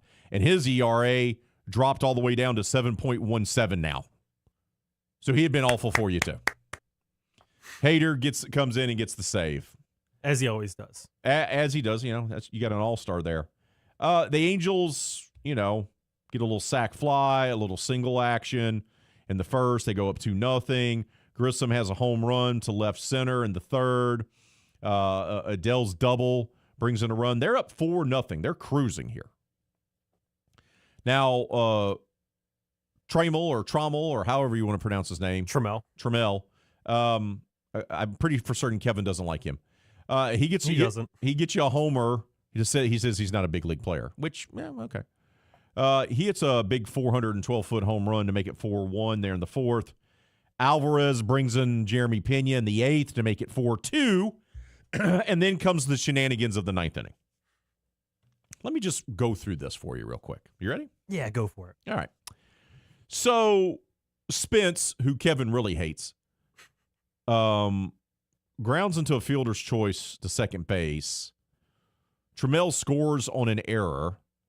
Allen is safe at second on the fielding error by the second baseman, Grissom.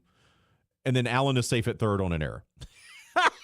So the error scores a run and then puts two runners in scoring position. So now it's 4-3, but we're not done.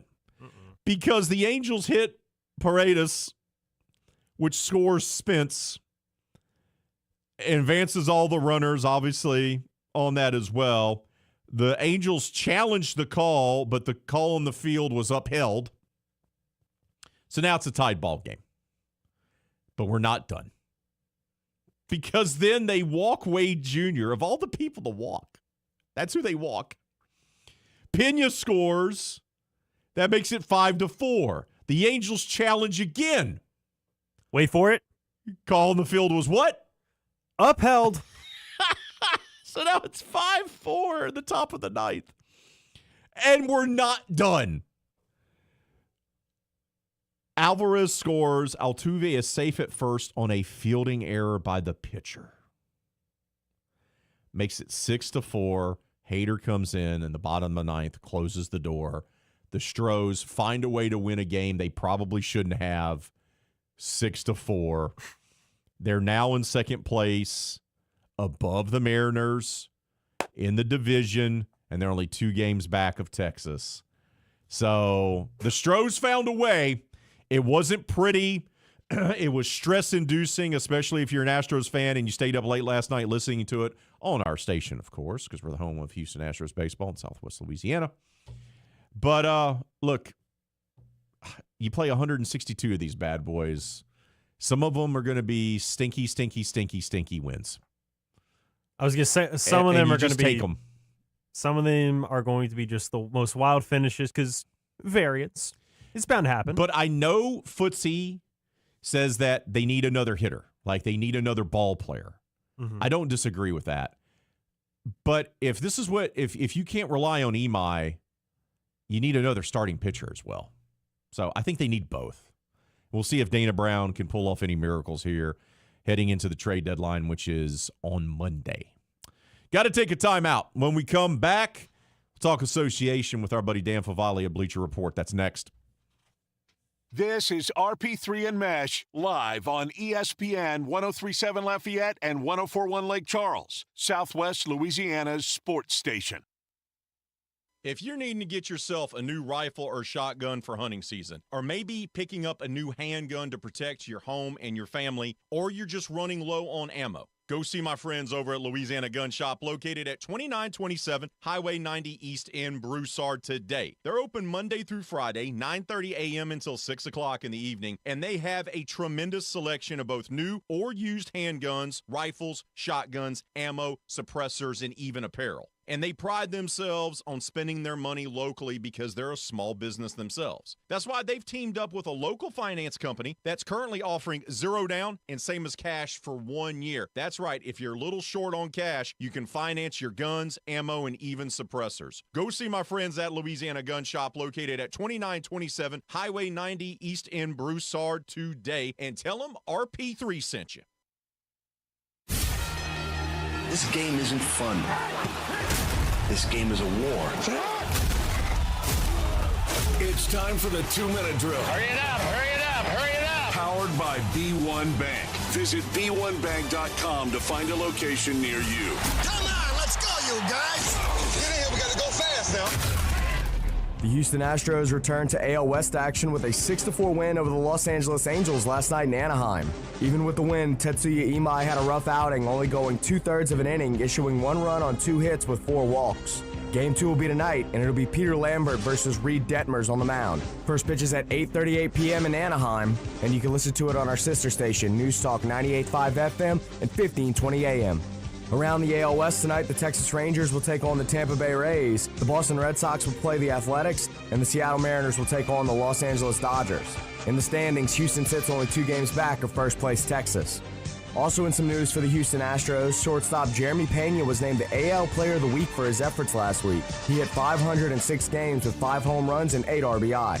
North Carolina has placed football GM Michael Lombardi on administrative leave effective immediately after an investigation has begun on the football program by the College Sports Commission. The decision comes after a complaint was filed against Lombardi by a former staffer, although no further details are available at this time. Former LSU Tiger Jamal Adams is heading to the NFC North to play for the Minnesota Vikings for his 10th season in the NFL. The former number 6 overall pick spent last season with the Las Vegas Raiders, where he transitioned to linebacker and played in all 17 games, totaling 45 tackles, 1 sack, and 1 forced fumble. I'm Blake Purser, and you're listening to ESPN 103.7 Lafayette and 104.1 Lake Charles. Your home for the LSU Tigers and the Houston Astros. The 2-minute drill has been powered by B1 Bank. Visit b1bank.com to find a location near you. Drew Brees set a new standard for quarterback play, and now the Saints legend will be immortalized in the Pro Football Hall of Fame.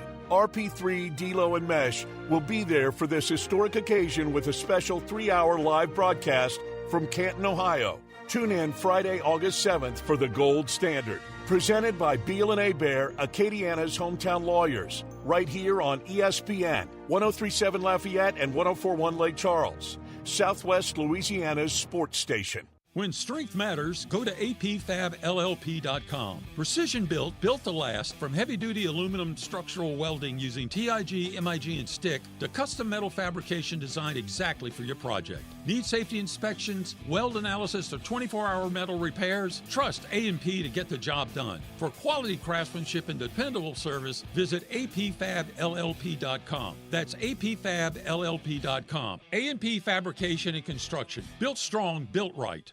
Hi, I'm Nancy Landry. No matter what part of our great state you call home, Louisiana's elections are an important part of who we are. In 2026, closed party primaries will change how some of those elections happen, so you'll want to know what to do. Keeping your registration current ensures you'll get the right party-based ballot. Remember, this change only applies to certain offices. To learn more, visit govote.com or download the GoVote app. Paid for by the Louisiana Secretary of State's office.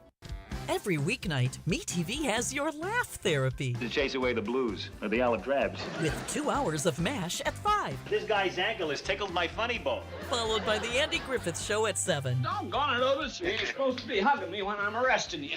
But he likes you, Bart. Weeknights on MeTV. Watch MeTV Acadiana on KLWB, over the air on channel 50.1. Check your local cable listings for the channel in your area. We are the NFHS. That stands for the National Federation of State High School Associations. But really, what we stand for, together with the LHSAA, are the 110,000 high school sports students in Louisiana. And so we stand. We stand for the runners, soccer, and basketball players. We stand for their coaches, administrators, and officials. We stand for the swimmers, football players, and wrestlers. We stand for the golfers, softball, and volleyball players. We stand as the national leader and advocate for high school athletics and all who participate in them and make them possible. Because it is our purpose to ensure that high school students get to play, perform, and compete together. To learn more about who we are and what we stand for, visit nfhs.org. You're listening to the 2026 LAB Award winner for Best Live On-Site Remote Super Bowl Radio Row coverage and Best Promotion for our No Shave November initiative. Here on 103.7 Lafayette and 104.1 Lake Charles, Southwest Louisiana's sports station.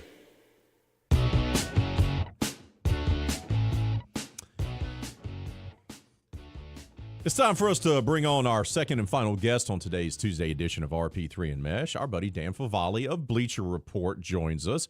Dan, good day to you, buddy. How are you? I am doing well. How are you guys doing?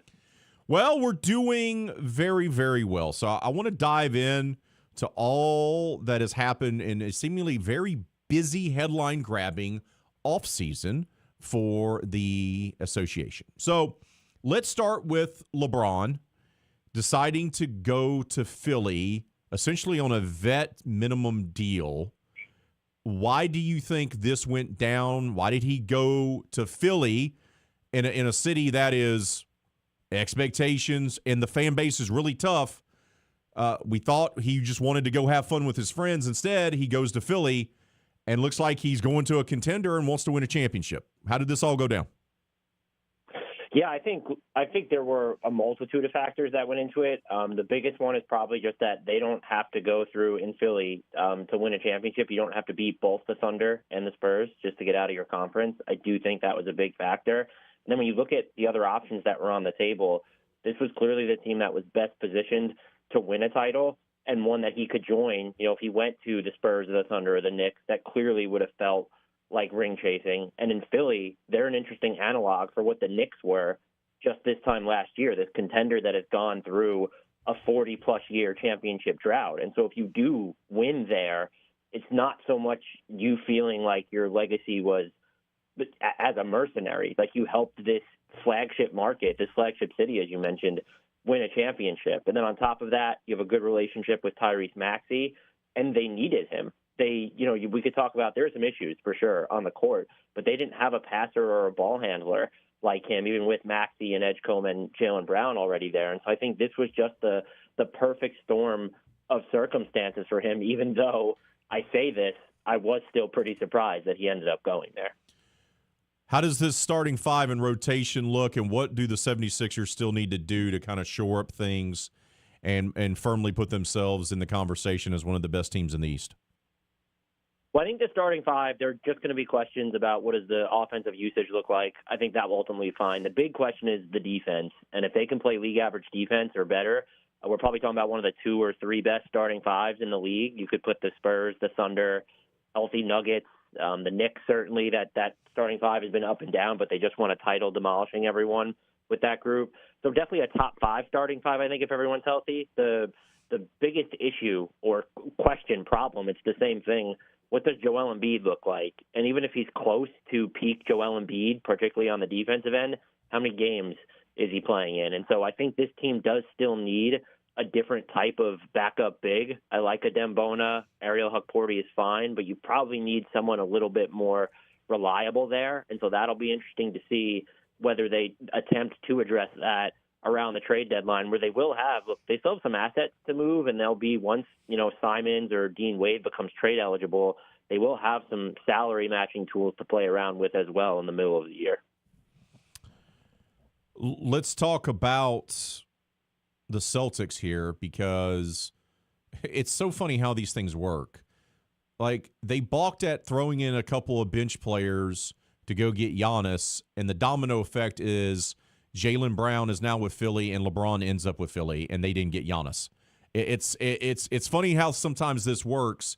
When you look at what the Celtics are trying to do, what stands out?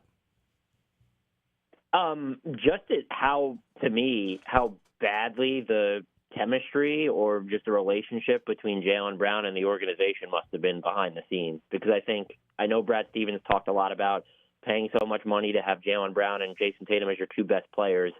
I don't they didn't get cheaper, noticeably cheaper with this deal. They cut a year off by getting Paul George instead of Jaylen Brown of the contract length. And so that speaks to me, after seeing Jaylen Brown in trade rumors with Kevin Durant a few years ago, then again with Giannis, I wonder if there was other things festering behind the scenes. Did he really think he was better than Jason Tatum? Was he agitated after seeing his name in trade rumors on separate occasions? Did he demand an extension that they didn't want to give because he has 3 guaranteed years left on his contract? And so I still feel like there's a tell-all to be written here, because none of the justifications from a basketball perspective make any sense to me. You could talk about how Paul George is the better off-ball player.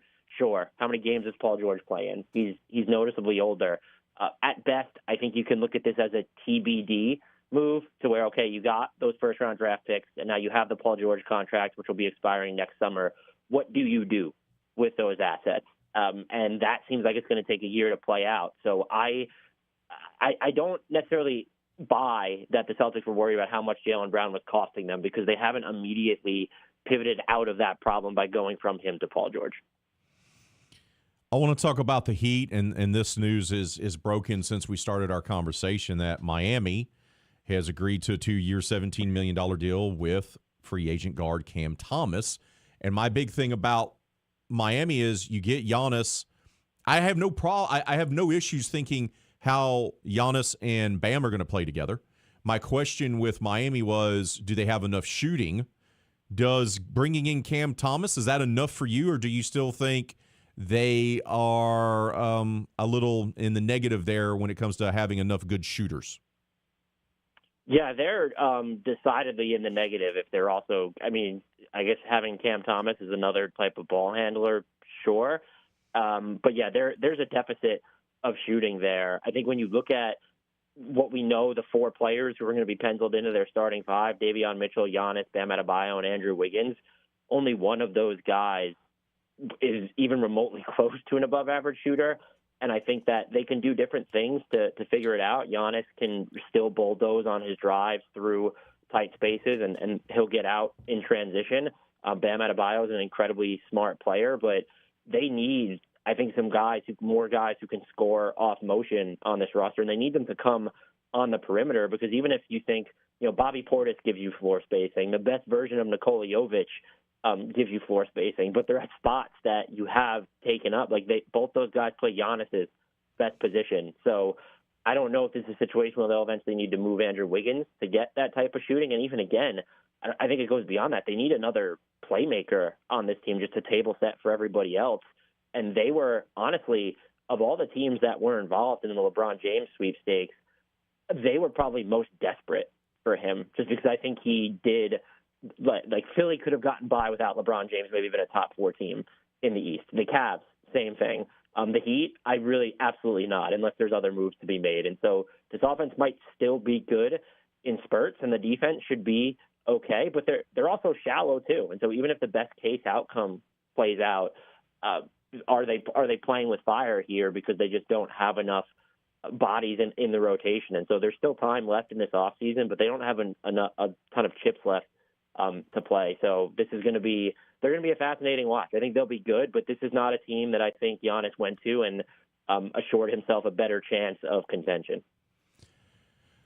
What does Golden State do now? Because it felt like, hey, we're going to, instead of doing the rebuild that they probably need to do, they're like, hey, we're going to get LeBron and him and Steph are going to play and Draymond's going to restructure his contract and we're going to figure all this out.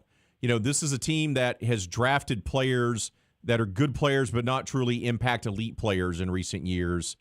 And now they miss out on LeBron. What do the Warriors do to try to change things and just not waste the later years of Steph's career? I think that they're just going to follow the same type of blueprint they have post-2022 title, and they're not going to go all in on anybody. They're going to try and chase these players who might be available, whether in free agency or on the trade market, at a discount. We saw something similar with Jimmy Butler, to where that could have been painted as an all-in trade, but the assets you gave up, it wasn't. There are reports that they did put 4 first-round picks on the table for Giannis, but I think their hesitance to go all in or even just take bigger swings than we've seen over the past half decade or so, that dates back to not wanting to give up Jonathan Kuminga for Pascal Siakam or OG Anunoby. And so this team, I think, is kind of bit itself by trying to prioritize both timelines. And now I think that they're just at the point where, as great as Steph still is, they don't want to do anything that mortgages their future too deeply just because he is so much older. And now, by the way, you're dealing with a circumstance of where 2 of your best wings, if not your 2 best wings, Jimmy Butler and Moses Moody, probably aren't playing until the calendar flips to 2027. I think what they'll end up doing is re-signing Draymond Green. I think they will re-sign DeAnthony Melton. After that, they still need to get younger, more athletic. There are trades. You look at a guy like in your market, Trey Murphy would be a great fit there. Would be a great fit with a bunch of different teams. I just don't think they're going to give up the assets to go make moves like that. And so this is probably the core we're going to go into with Golden State into for next season. I don't expect any real fireworks there. I've seen these rumors swirled around, Dan, about potentially that the end of an era for Steph with Golden State could be a possibility. It feels like it makes sense, and that's if Steph kind of prioritizes trying to win with just the failure by the Warriors to be able to do so and kind of keep their championship run going. Is that something that you see realistic at all, or do you think that Steph is just going to stay with the Warriors for his whole career, no matter what? Oh, that's a great question. I think I don't want to say he'll stay no matter what, but it is tough for me to envision him leaving. And I think he's extension eligible in August. And so if he doesn't sign one, maybe that's the first clue that are he and the organization thinking about going in different directions, just because until this offseason, their books were set up and still technically could be, depending on what happens with Draymond, where Jimmy Butler, Steph Curry, and Draymond were all coming off the books at the same time. So the next era in Golden State, that's going to be fascinating to watch play out. I do question, though, when you look at Steph's salary at $62.6 million and his age, going into his age 38 season, I believe, I don't know what team is going to give up a ton to get him, and I don't know that we could point to a situation and say, yeah, he'd have a better chance at a ring there, but are those teams also going to be willing to give the Warriors, anything of substance at this point? It's too tough for me to wrap my mind on in the moment of him being traded or playing for a different team. Maybe, again, if he doesn't sign an extension and enters free agency next summer, that's how it happens, sort of like what LeBron James just did. As of now, though, I would bet on Steph being a one-team player. And look, if he's not, I do think that's a failure on the organization, because they said they were light years ahead of the game a few years ago, and post-2022, they've just treated this as an experimental ground for insufficient hedging, is what I would call it. And if that winds up with Steph leaving or you guys not being on the same page, that's just a bummer to the fan base. I saw a graphic the other day, and someone just used the headshots of a bunch of players to show what teams have acquired, whether it's via free agency or via trade. And it's pretty interesting to see that there's a handful of teams like the Pelicans and the Kings and the Magic who've only gotten one somewhat notable player, if at all. And then I also looked towards the Warriors, and there was nobody to show there. Who do you think has had the worst offseason so far? Oh man, that's a very interesting question. I think honestly, look, the Warriors would be an easy one for sure after missing out on LeBron James and not having like kind of a contingency. I question what the Pelicans and the Kings specifically are doing and how they view themselves internally, and even the stuff with the Pelicans right down to how they felt they needed to give the second guaranteed year to DeAndre Jordan. If we're talking higher stakes, though, teams that were kind of really up against it entering this offseason, I'm not impressed by what the Lakers did this summer.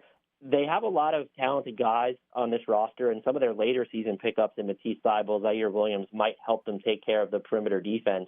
But they acted with this weird haphazard urgency to me. Walker Kessler might be a great fit, but the outlay in picks, 2 first-rounders, 2 swaps, you gave to get him, in addition to paying him a 4-year, $130 million deal when he's really, like, there are health questions with him. He's never necessarily played a ton of minutes over the course of an entire season.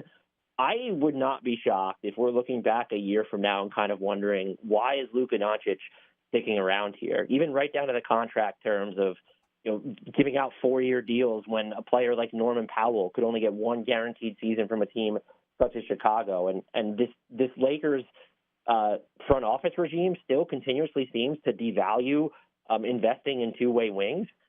Again, that was like an afterthought. They signed Zaire Williams and Matisse Thybulle as like kind of to finish their business. So they're a team that they've made moves and they should still be good. But when you have Luka Doncic and you let your relationship with LeBron James kind of fall apart, I'm just I'm not a little bit. I'm patently unimpressed with what the Lakers have done this offseason. Dan, we appreciate you coming on. Keep up the tremendous work you're doing over there covering the NBA. We'll keep up there, and we'll get you back on soon, all right? Most definitely. Thank you guys for having me. Take care. We're going to go ahead and take a timeout. When we come back, we'll wrap up this edition of RP3 Meche. Get you ready for the Lowdown with D-Lo. That's next. This is RP3 and Mesh live on ESPN 1037 Lafayette and 1041 Lake Charles, Southwest Louisiana's sports station. ESPN 1037 Lafayette and 1041 Lake Charles is the proud winner of 4 2026 LAB Prestige Awards, including Best Use of Digital Media, Foot's Friday Fury, Best Live On-Site Remote for our Super Bowl Radio Road coverage, Best Promotion for our No Shave November initiative, and Radio Young Professional of the Year for Dawson Iserloh. We're proud of being Southwest Louisiana's sports station and are humbled to be recognized by the Louisiana Association of Broadcasters. The best businesses aren't just businesses, they're neighbors. Here's a message from a proud certified South Louisiana business. Brobridge Truck Stop Casino. They have the newest games around. Hot seat drawings and monthly specials like no one else. Located on the Brobridge Highway and on the banks of the Vermilion River. Come out today and try your luck at the Brobridge Truck Stop Casino. When you support local businesses, you strengthen the communities we call home. Shop local, support local, certified South Louisiana. Looking for a great deal on golf this summer? Head to Farm Alley Golf Course for the Sizzlin' Summer Special. Every Tuesday through Thursday, tee off anytime between noon and 3:30 and enjoy 18 holes of championship golf, including a cart for just $55. That's unbeatable summer golf at an unbeatable price. Gather your friends, sharpen your game, and make the most of your afternoons at Farm Alley Golf Course. Book your tee time today and take advantage of the Sizzlin' Summer Special, only at Farm Alley. Whether it's a tempting text message or a quick glance at your GPS, taking your eyes off the road for just a moment can have serious consequences. This includes turning around or reaching down. Distracted driving includes eating or putting on makeup. Distracted driving is anything that diverts your attention from driving. I'm Lorraine Luquette Vinoy with Service Chevrolet Cadillac, encouraging you to drive smart, drive safe, and keep those eyes on the road, Acadiana. This message is powered by Service Chevrolet Cadillac and this radio station, where safety meets style on the road. Hi, I'm Nancy Landry. No matter what part of our great state you call home, Louisiana's elections are an important part of who we are. In 2026, closed party primaries will change how some of those elections happen, so you'll want to know what to do. Keeping your registration current ensures you'll get the right party-based ballot. Remember, this change only applies to certain offices. To learn more, visit GoVote.com or download the GoVote app. Paid for by the Louisiana Secretary of State's office. MeTV is America's #1 classic entertainment television network. And here's one of the reasons everybody loves MeTV. Oh, it's a classic. The great comedy lineup on weeknights. This will be fun. Come on. With Meche. Loaded with snappy comebacks. The Andy Griffith Show. I was just funning with Barney. And Everybody Loves Raymond. Now we got a show. Watch MeTV Acadiana on KLWB, over the air on Channel 50.1. Check your local cable listings for the channel in your area.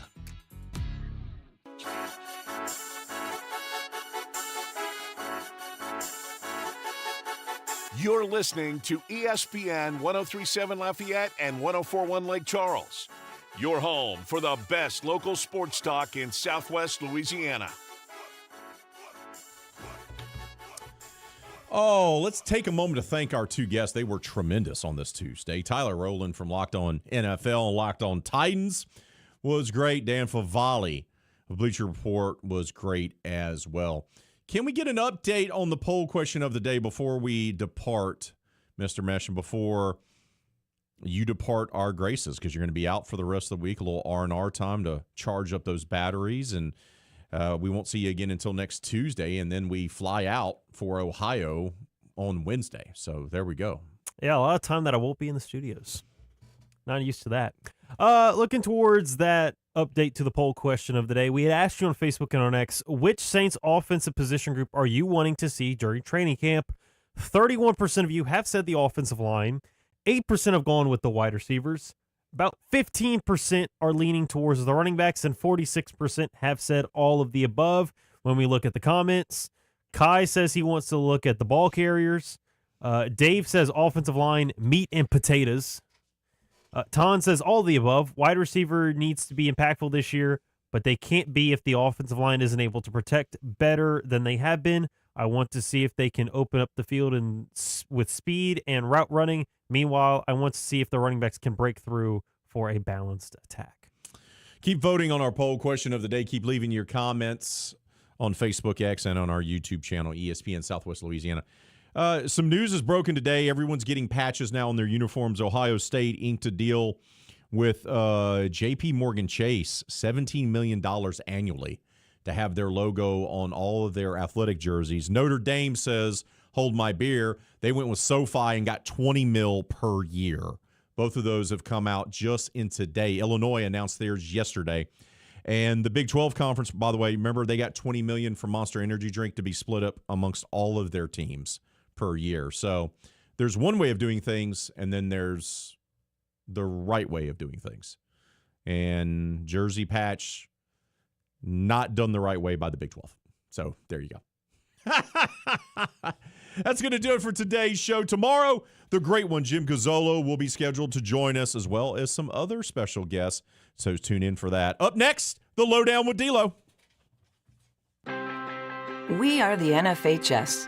That stands for the National Federation of State High School Associations. But really, what we stand for, together with the LHSAA, are the 110,000 high school sports students in Louisiana. And so we stand. We stand for the runners, soccer, and basketball players. We stand for their coaches, administrators, and officials. We stand for the swimmers, football players, and wrestlers. We stand for the golfers, softball, and volleyball players.